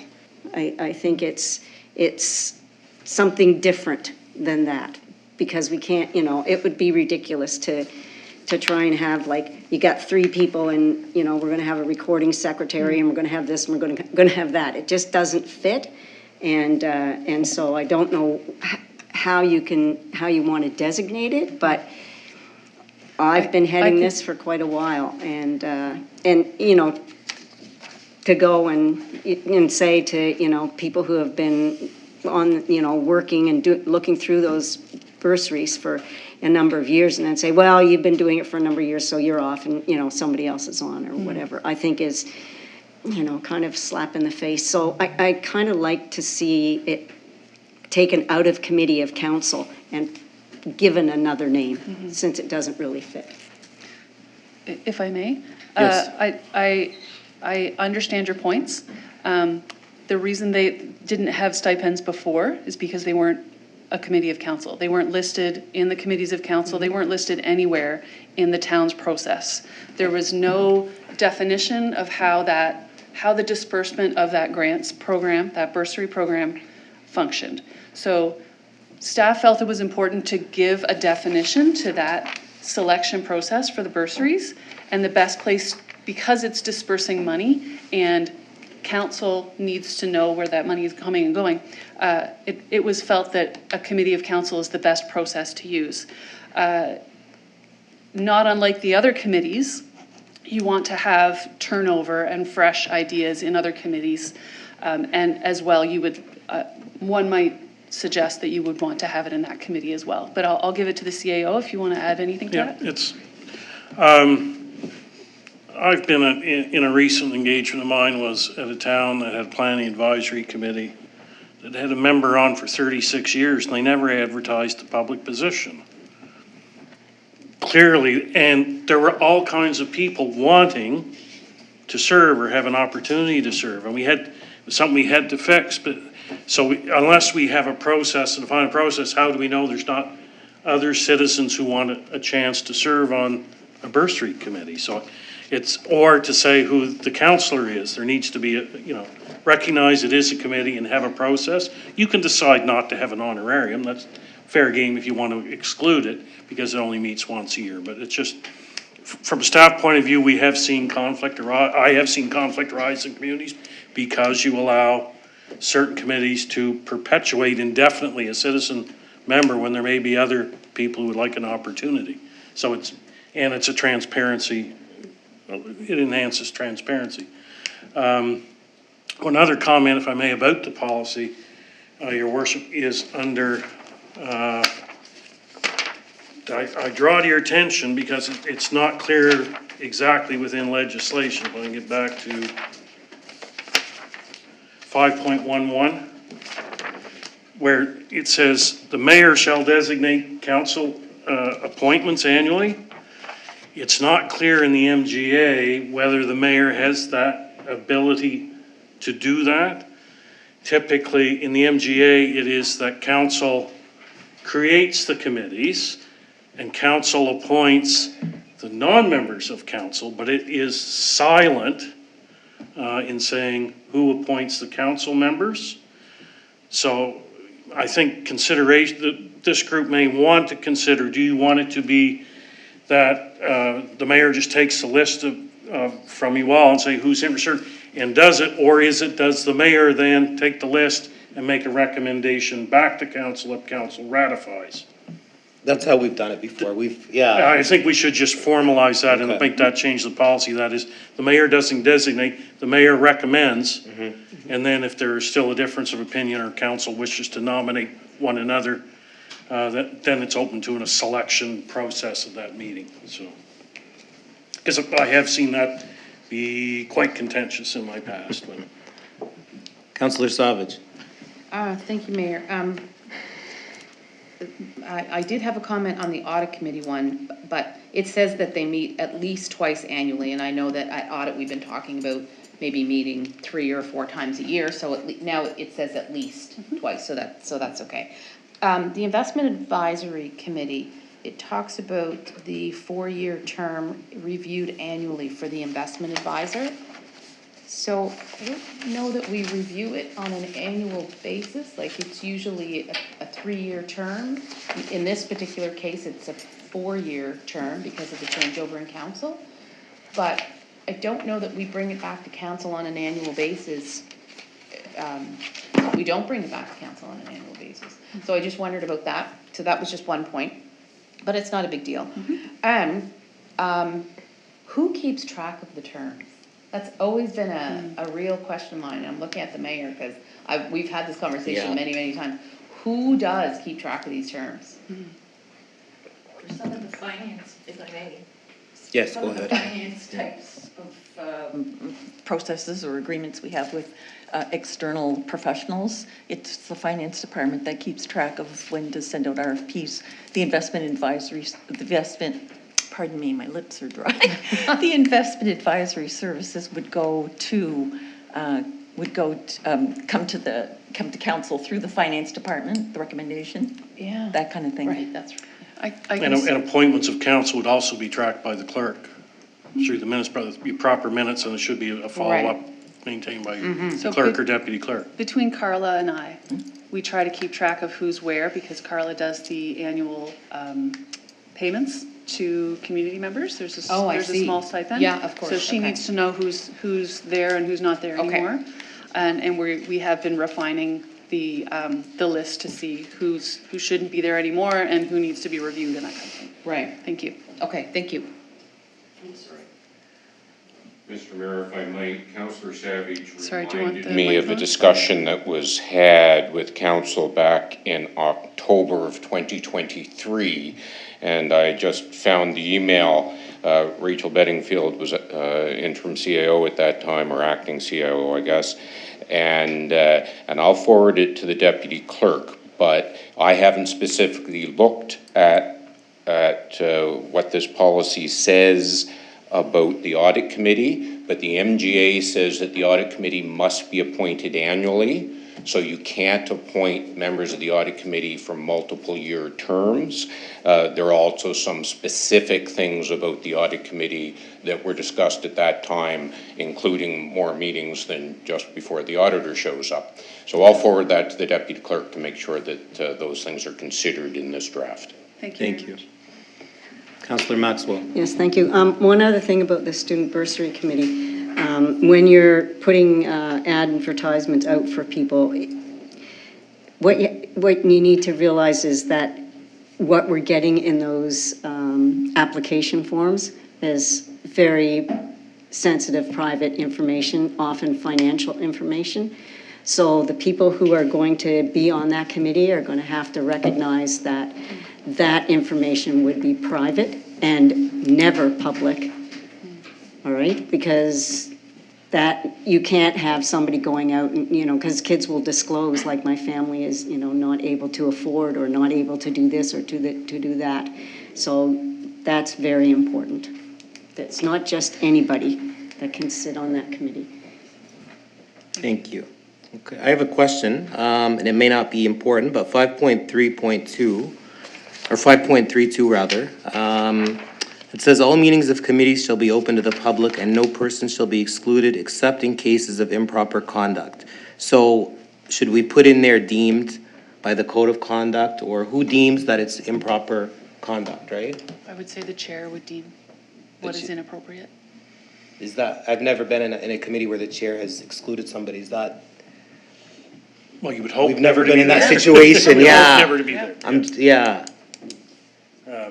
Well, you do. But we have a code of conduct You now. have a code of conduct as well, so that is your foundational Okay. document for helping you assess that. I think a chair should have the flexibility to deem what is inappropriate in order for the continuation of business for that particular group. And in some cases, they would have to discuss the pros and cons of their actions afterwards, but they would be doing it in the best interest of a committee or a group. And to define it might make things even more difficult. Right. Right. Okay. I'm happy to make a change to that section if you. No, there was some ambiguity there because I didn't really know who could, like, does the whole committee have to decide, or is it, I don't know if the language should be tightened up a little bit, if it's. I'll have a look. Right? I can see solicitor. No, you're gonna leave us on our own for that one? Yeah, that would be my question. Who's got the authority, whether it's the entire committee, or does it come back to council? Well, at the meeting, you can't bring counsel in. No, but I mean, I guess that's It's just. for that, all you're excluding is from that. That particular meeting, okay, all That right. particular meeting. Okay, all right. It has, yeah. Not as a whole, okay. No. Correct. And the other thing, I'd like to make a change to, if, and council will vote at the end of the month, the Planning Advisory Committee, I'd like to see, 3 members of council on it and 3 citizens, and I think the mayor, as myself, I'd like to chair it. Whoever the mayor is should chair the PAC. So mayor is the chair, 3 councilors, and then 3 citizens of the public. You couldn't sit. I couldn't. So it's unfortunate that Director Shoup's not here for the discussion about PAC, He but is. I. Right behind It's you. right there. You are still here. I thought you left when you had the opportunity to sneak out. So I was going to suggest that you seek the opinion of the Director of Planning around the composition of PAC, because, and whether he's prepared to do that here tonight or not, but. Well, he's Since I'm at getting the up, mic, I I guess. put you on the spot. What was? So with regards to composition, there's a number of philosophies, I guess, on how you can do it, everywhere from a minimal public participation and majority council. I think at the end of the day, from my point of view at least, you want to have good representation from the public, and that could, whether that shifts on one person or one individual, I don't know, but just in terms of the recruitment of the citizen members, that there's a good swath of probably more the development side, but a balanced perspective on how things are being developed and considered in the town. So I'm not wed to a 4 versus 3 number, but I think having good balance between council and the public is a good thing. So I'm happy either way. So if we went this route, 4 and 3, or would you recommend even? We'll take, It's nice to have an odd number, I guess, in terms of those loggerhead moments, but I'd be fine either way in terms of Okay. what we, as staff, would recommend, so. okay. Yeah. That would be my suggestion. Councillor Savage. Yeah, I would, sorry, yes, I would, because if you've got 3 residents and you have 3 from council and then you have your mayor chairing, that's essentially your 4-3. Right, because you would be a voting Right. member on that. Right. Right? Okay, yeah, thank you. I would be more inclined for the mayor and 3-3. That's just, So 4-3. What I just said, it's right. yes, okay, Yeah, what you just said. okay. Anybody else have any issues with? Okay, we'll make a motion to, I guess if there's no more discussion, we will make a motion. Where am I here? I lost a page. Yes, CAO. I'll throw this thought out there. Okay. Is by making that, are you then binding all future mayors to have to be the chair of the planning advisory committee if they may not even have an interest in serving on the committee? I'm quite familiar with being in organizations where the mayor doesn't even serve, but may show up to vote on occasion. That is because the mayor can't always show up to vote, but it's, Is it chaired? Oh, sorry? Is it always chaired though by a councillor or? no, not necessarily. You can set your own terms of reference. The committee can elect their own. The one I'm most familiar is the committee elects its own chair annually. Okay. I'm not that familiar with it. Yeah, but there are places that I'm sure you'll find a whole host of different things across municipal units, but I'm just saying, do you want to, so it's clear that if you're gonna go that way, you are binding that future mayor's, unless you amend the policy again, that the mayor has to sit on the committee as the chair. Then the new mayor can change it in 4 years, I Yeah. guess, right? Yeah. Sit on it. Yeah, okay. Okay, yeah, I'll just, so we're gonna, where am I here? The Council Advisory Committee recommend to the March 31st, 2025 meeting of council that council approve policy G81 with amendments at the March 31st, 2025 meeting of council. Is there any discussion, or someone could move that? Councillor Savage and a seconder. Deputy Mayor Kroll. Any discussion on that? Okay, ready for the question? Council Advisory Committee recommend to the March 31st, 2025 meeting of council that council approve policy, I just had it right here, G57? G81, with amendments at the March 31st, 2025 meeting of council. And voting is open. Voting is now closed and the motion is carried. Okay. Yep, of G57, okay. So the recommendation would be that council repeal policy G57, committees of council, at the March 31st, 2025 meeting of council. Councillor Savage and a seconder, Councillor Baker. Any discussion on that? So the recommendation would be that council repeal policy G57, committees of council, at the March 31st, 2025 meeting of council. And voting is open.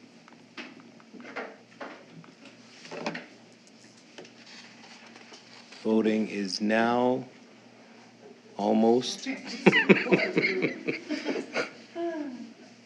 Voting is closed and the motion is carried. Thank you. So we're moving on now to new business. We're getting down to the wire. We have the 2025-2029 Kentville Accessibility Plan. Oh.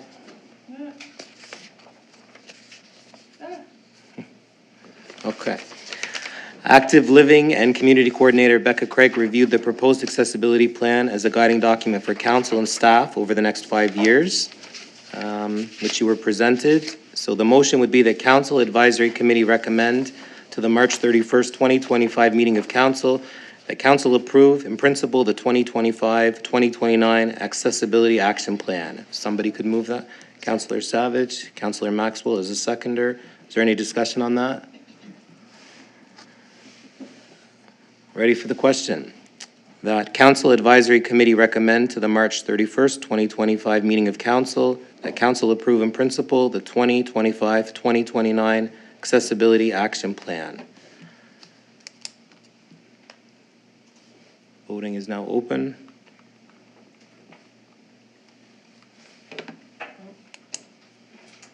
He went to the washroom. Should we wait for him to come, I guess? You're the chair. Yeah, we'll wait. He's only going to be a minute. Yeah. Your minutes are going to show that he stepped out anyway. Okay. All right, okay, voting is now closed here. Motion is carried.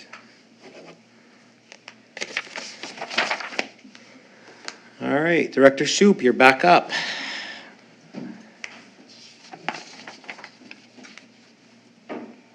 He's back at 9:14.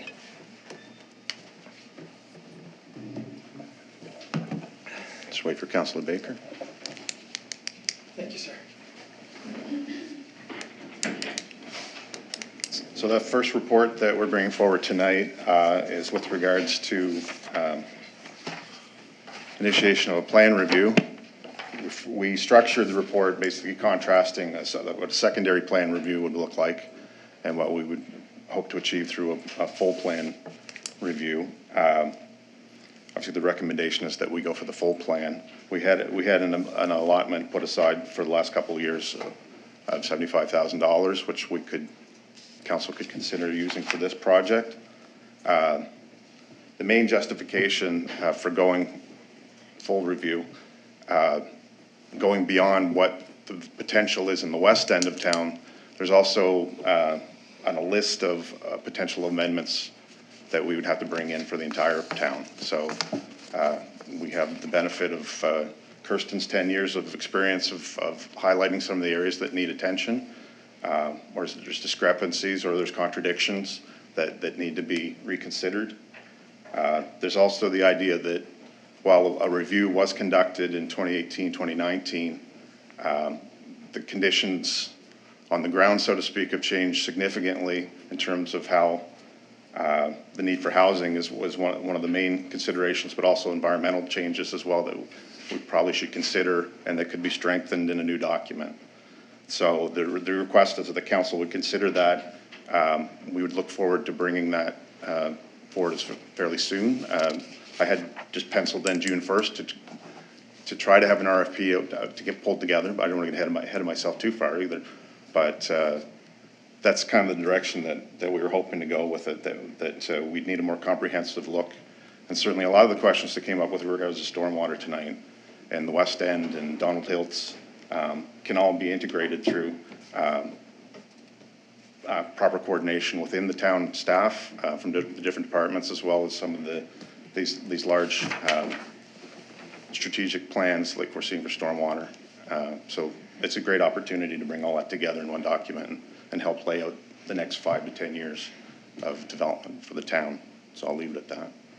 Director Shoup, you mentioned an RFP, so is this money entirely going to be spent on a consultant, or just kind of guide us where the $150,000 is going to be spent or intended? That would be the idea, is that the consultant is doing the main body of the work for this. I say we're fairly limited in what we can do in-house with respect to large projects such as this. So that's the way we would frame it. So yes. Any other questions for Director Shoup based on this report? Councillor Savage. Thank you, Mayor. So Director Shoup, I know it's talking about 2026 and 2027, but what about 2025? That was sort of one of my first questions. And to the mayor's point around that what that 150,000 looks like, so the idea, like, take me through that you would bring a consultant in from, from where? And what would they do? They would work in tandem with you, or? There's any range between up to a dozen different planning consultants that operate in the province that we could go out to request proposals from.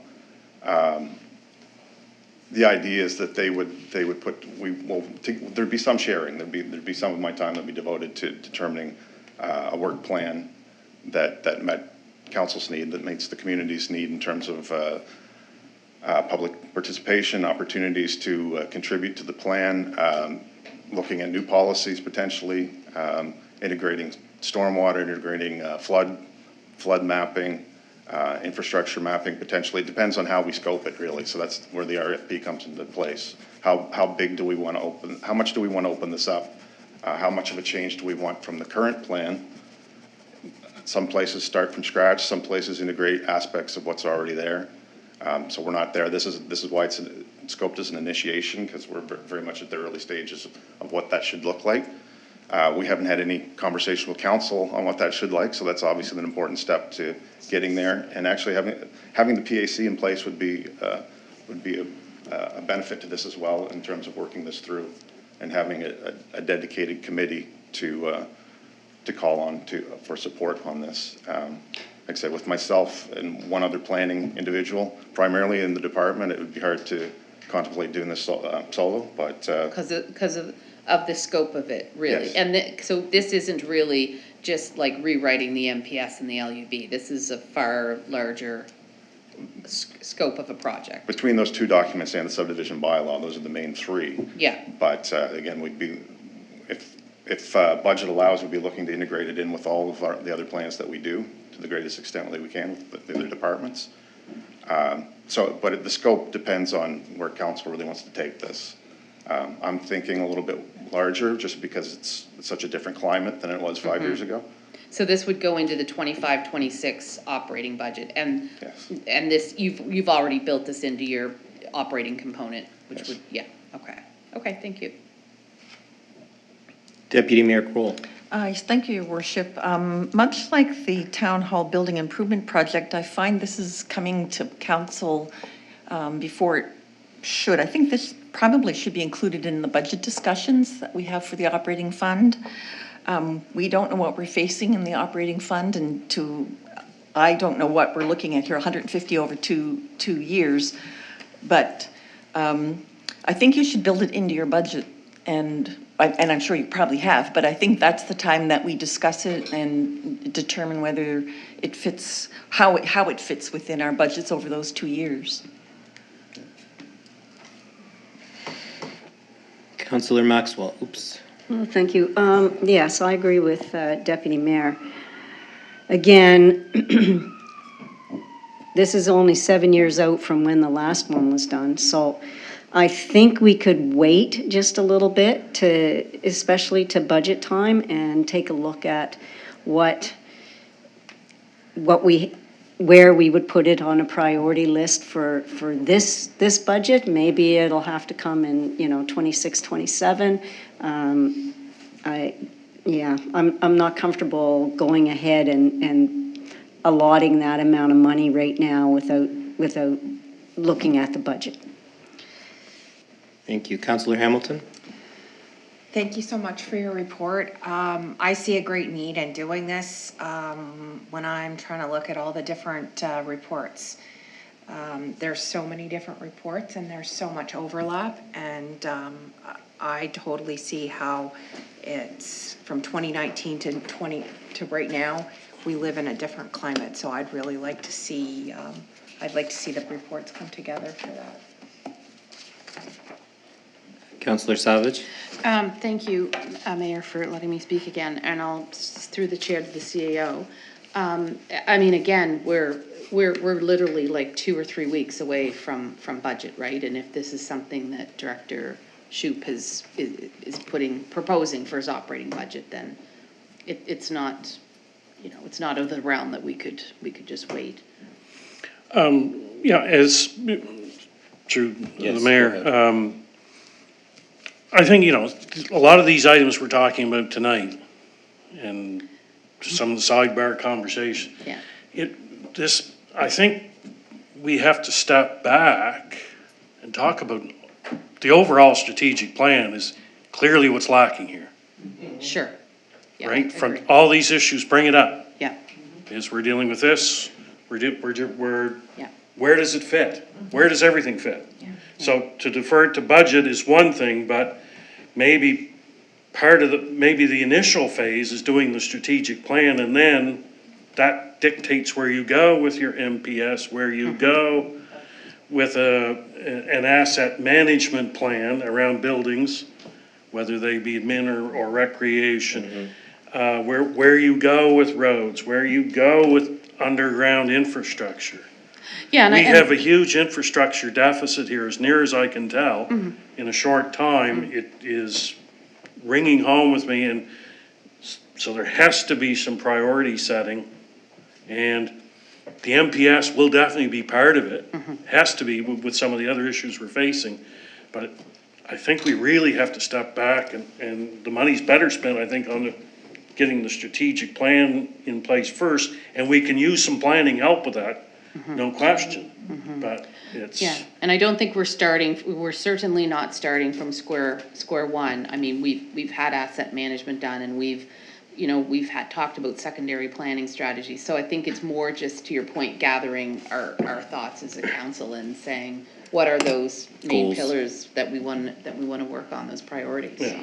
What is it now, and does it fit in the Right. in the strategic plan? Sure. And does it change then what you have your planning consultant do? It's probably a good project to do, but it may, the strategic plan may change the direction of that. It's Correct. I just caution, because that is my impression in a limited number of weeks here, is where we're really I think staff are struggling too, is trying to say, all right, we're all going off. We want to do this, we want to do that, but where does it fit? Yeah.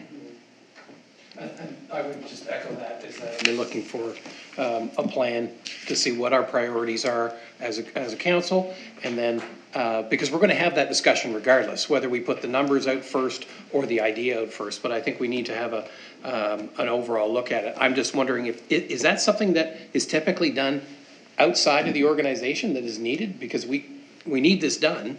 We need I don't know if it's specifically planning, but I'm talking about as a whole, as an organization, we need to have a strategic discussion as to what our priorities are, and then meet that with budgeting.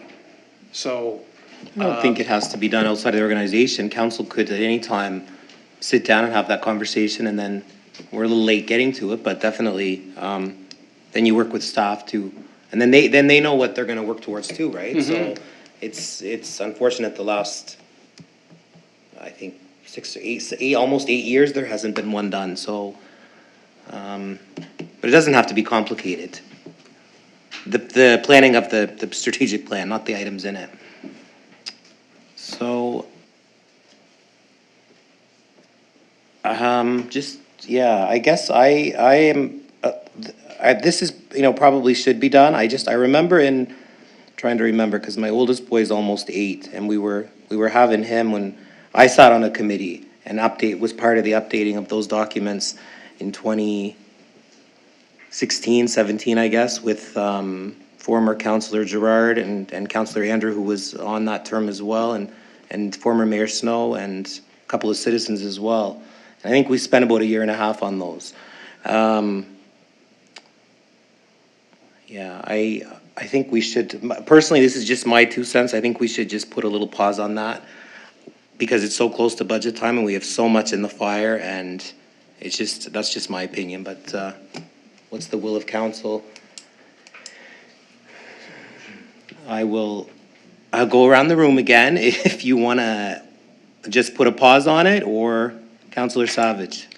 I would suggest that we put a pause on it, and that as a mayor and council, we move forward with some strategic planning. Okay. Deputy Mayor Kroll? I would put a pause on it as well, and I also think we need to go forward with a strategic plan. Okay. Councillor Baker? Yes. I like that. Councillor Hamilton? It's the same thing. Okay. Yes. Councillor Maxwell? Planning. Yep. Okay. All right, we'll just leave that alone. We don't need a motion for that then. We now have, I guess we're at the end. We're moving right along with the land use bylaw proposed amendment, and the floor is still yours. Made a presentation for this one, it was gonna be last, and I might need some help with references.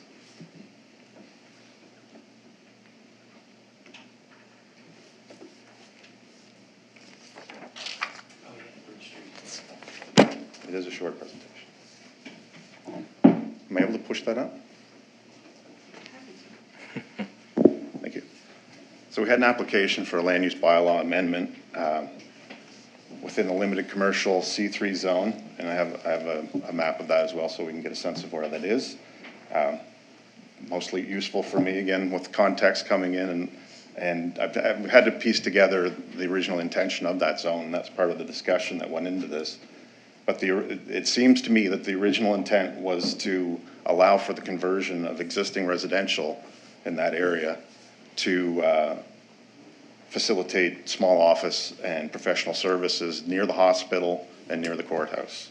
So it wasn't much of an interpretation because it kind of said that in the policy.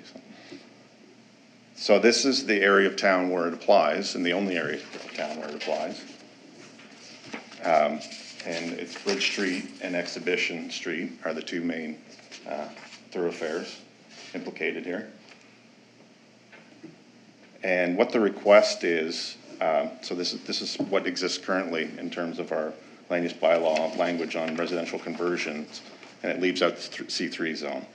So, and of interest here is probably item B, where it has to be on a major or minor collector road. So that would include Bridge Street in this case, but not Exhibition. And they allow up to 4 units to be converted in these zones, R2, C1, and C2. So what we've done, and the request was to allow for residential conversion of up to 3 units. So it's taken an existing house and creatively redesigning it to have three units within it. So option 1 was just that, to allow up to 3 units.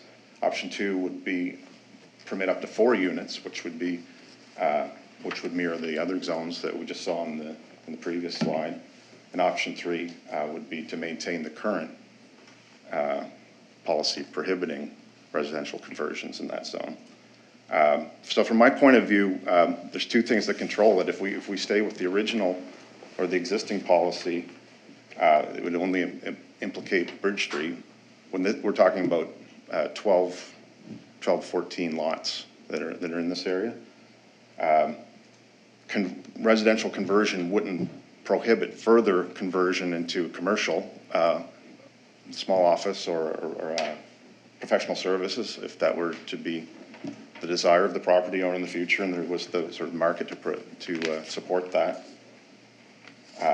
So it's an interesting one because it's such a small zone, really, in terms of the numbers of properties implicated. And there's a history to it, obviously. At one time, this was brought in to support this type of development within the hospital and courthouse areas. So it's whether or not, perhaps council could consider whether or not that's still the main emphasis, and we want to uphold that, or if there may be some allowances for allowing more residential units in that area. Again, whether or not we include both Exhibition and Bridge Streets, or if we stick to the wording in here and keep it on a major minor collector road. So I'll leave it there. Any questions for Director Shoup? Councillor Hamilton. So I'm seeing the bigger picture here, and when I did my research on the Housing Accelerator Fund, one of the big issues is some of the guidelines with that is the mixed-use housing, and to expedite your rezoning and mildly increase your density. The barriers are like your permits and stuff like that. So all of this, with this, there's a greater picture here. Like in Halifax, with the Housing Accelerator Fund, they've made it now so like an R1 can have 4 units in it. So if we were to go and change some of that,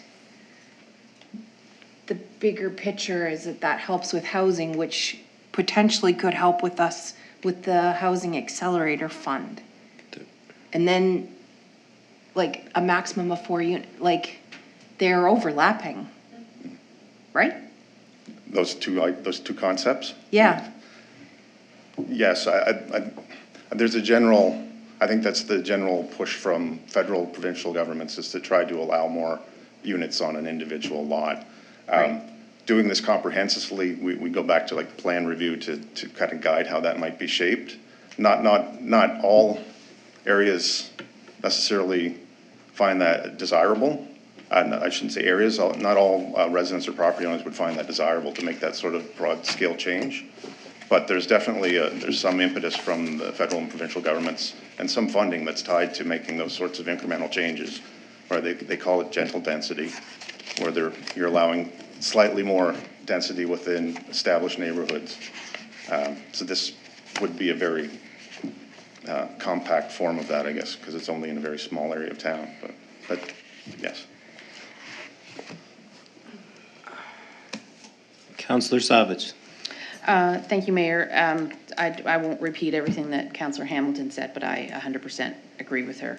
I don't know if you even made a comment about it, but you were more asking questions, but I would fully support this. I think it just makes sense with what we're trying to do with the priorities of the province, for sure. Yeah.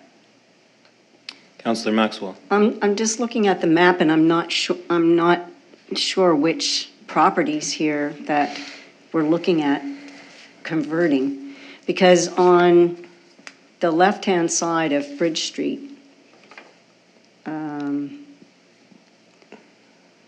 like a lot of those on Bridge are already converted. Mm-hmm. Are we looking at the R2 on Exhibition Street? That's a totally single dwelling residential area.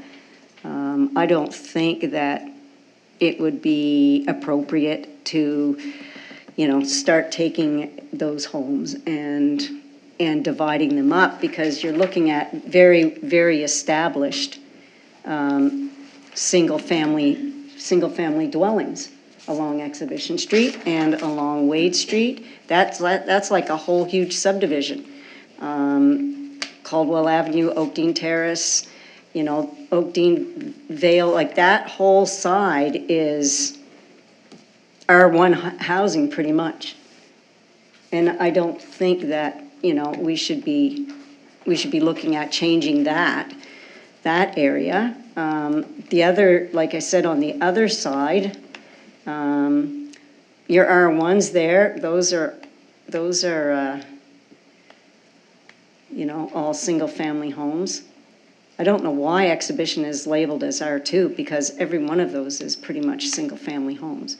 But, right along Bridge Street, that strip of C3, I think, I would agree with that. But when you start driving down these individual family homes, just like going up into McDougall Heights and driving down a street and saying, okay, we're going to take every house on that street and we're going to be able to convert it into apartments.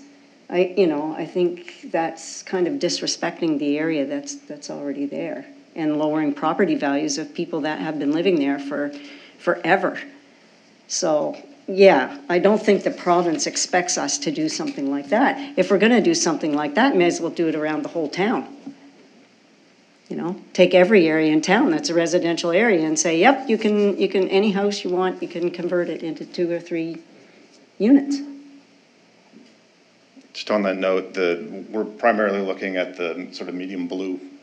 The blue, okay. Yeah. So you're not looking at, and that's what I was saying, like I'm hoping you're not looking at the right side of Bridge Street. You're looking at the left side of Bridge Street. Just the blue. Yeah. Yeah, So okay. we've had other discussions on how it could be rolled out over town and in different conversations, but in this particular case, in this That application. makes much better sense, yes, but that We wasn't should put a clear. star on this as well.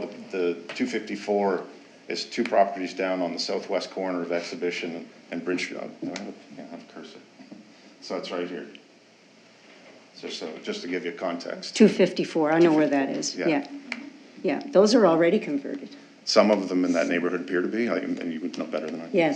Yes, definitely 258, 254, 250. and maybe 246 as well. Yeah, most of those along there have already been converted. And we lack the sort of the historical knowledge of when those conversions may have taken place. It may have been in a previous iteration of the planning documents. Yep. But this would allow, right now, there's a freeze on it, basically. This would allow for consideration of residential conversions in that zone. In that zone, yeah. Okay. Of 2 or 3 was one of the options. Up to 3. Up to 3. Or up to okay. 4, depending Okay. on. But right now, if they haven't been converted before, they're not allowed to. That's correct? correct, Okay. All right. Any other questions? Councillor Savage. Thank you, Mayor. So this would just be, like our decision tonight would be to send this to a public participation meeting? Yes. Okay, yeah, I would be in support of that. Any other questions for the director? Okay, so this recommendation would be that Council Advisory Committee recommend to the March 31st, 2025 meeting of council that council direct staff to schedule a public participation meeting to obtain feedback on potential amendments to the land use bylaw to permit residential conversions in the limited commercial C3 zone. If someone could move that. Councillor Savage, and a seconder, Councillor Hamilton. Any discussion on that? Ready for the question?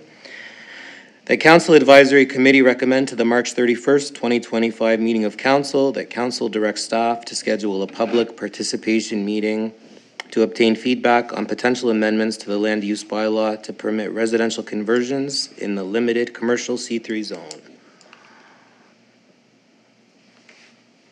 And voting is now open.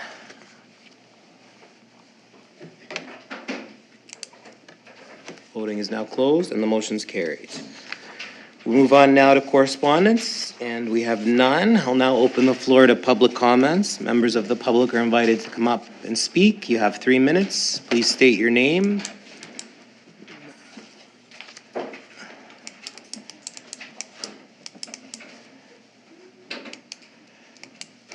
Thank you, Council. I'm Logan Morris from 254 Bridge Street. Thank you to the director for his report tonight. That was great. Don't have much to say other than just wanted to speak briefly about, residential conversions. It does make it, from a developer's perspective, it's very easy to and quick to create housing when you convert an existing building. So in this case, this building has 2 units, and the 3rd unit would be in the basement. So no change to the built form of the building, but a very easy way to create more housing, and that's why the application has come forward. So thank you very much for tonight, and we'll look forward to the public participation meeting. Thanks. Thanks, Logan. Any other public comments tonight?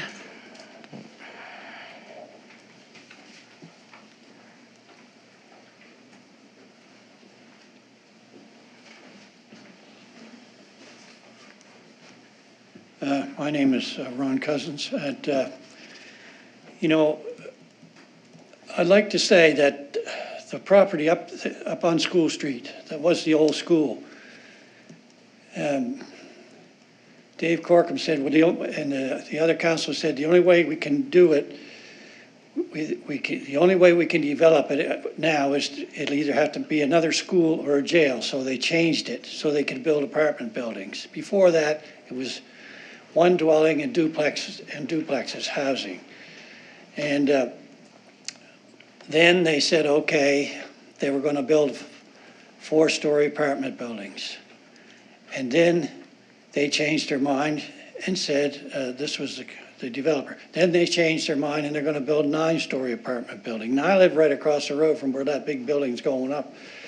And, but I would like to say, just to show the other side of it, when I built my woodshed, and I know it's only a little building, but I asked the town planner at the time, Wayne Gibbons, and I said, how do you want me to build it? Because I said, I'm not tearing it down after I get it built. You tell me what the law is, and I'll abide by the law, and I'll build it exactly to what the town regulations are. And he said, the only thing you have to do, he said, is keep it 6 feet away from the neighbor's line. And I did what he told me to do. I didn't change my mind and come say, oh, by the way, I've changed my mind, I'm gonna build a 9-story apartment building. I didn't do that. But you let them do it across the road, and you all voted for it. So, and now, and what's the point? And Councillor Maxwell kind of touched on it. What's the point of having bylaws where you have like single dwelling houses here and industrial here? What's the point of having it or even making it if you can change it anytime you want? You may as well just say, build whatever you feel like. That's all I got to say. Thank you. Thanks, Ron. Any other comments from the public? There being none, I would take a motion to, oh, sorry, come on up.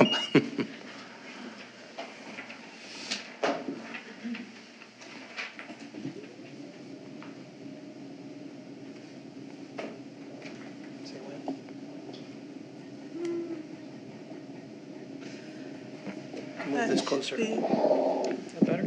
Yes, thank you. So my name is Kate Bowser. I live in 26 Mount Vincent in McDougall Heights, and I wanted to speak on the accessibility plan for 2025 to 2029 as one of the citizen members of the committee. I know that Coordinator Becca Clark spoke to the fact that one of our priorities is going to be strengthening relationships. But I would also put forward, in light of what I saw on the 2021, that there are some elements of the town hall culture that I believe could be improved upon. And I do believe that citizens should have, citizen members of the committee should have input on the town hall culture moving forward. Thank you. Thank you very much.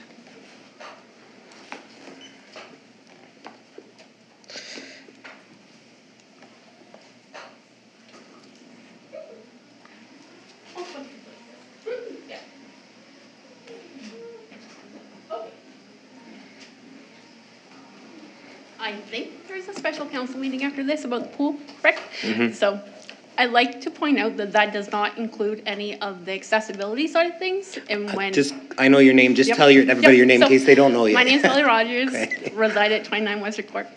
Okay. So, think, obviously, the accessibility side of things in a public space, and when they were mentioning about it might last for 5 years, that's not incorporating the upgrades towards accessibility in the pool. So that's, I would just like council to keep that in mind when discussing the budget and moving forward with that. Perfect. Perfect. Thank you, Holly. Thanks. Any other comments? Last call. All right. I will take a motion to adjourn. We've completed our business. Councillor Savage and a seconder, Deputy Mayor Kroll. All those in favor? Okay, this meeting's adjourned at 9:00.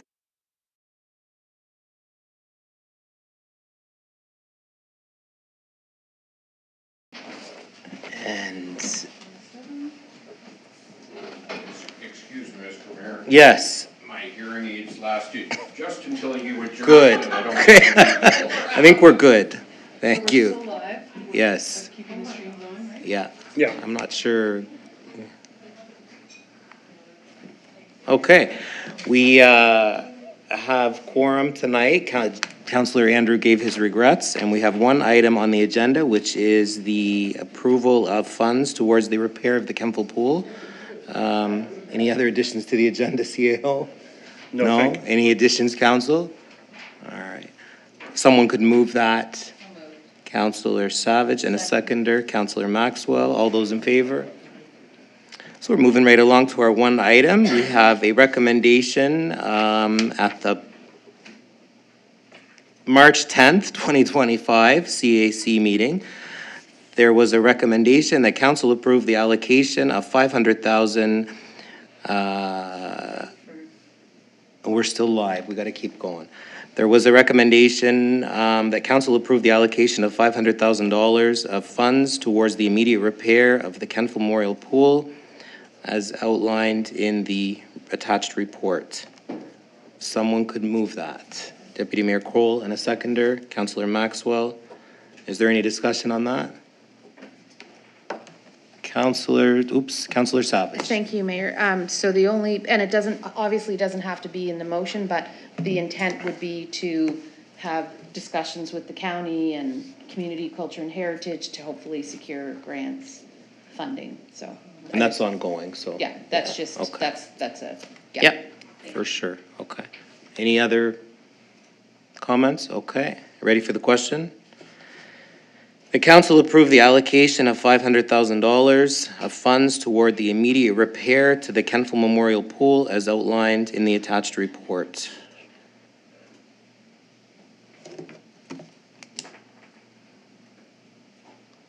Voting is now open. No, we're okay. We're in public session. We're in public session. Voting is now open.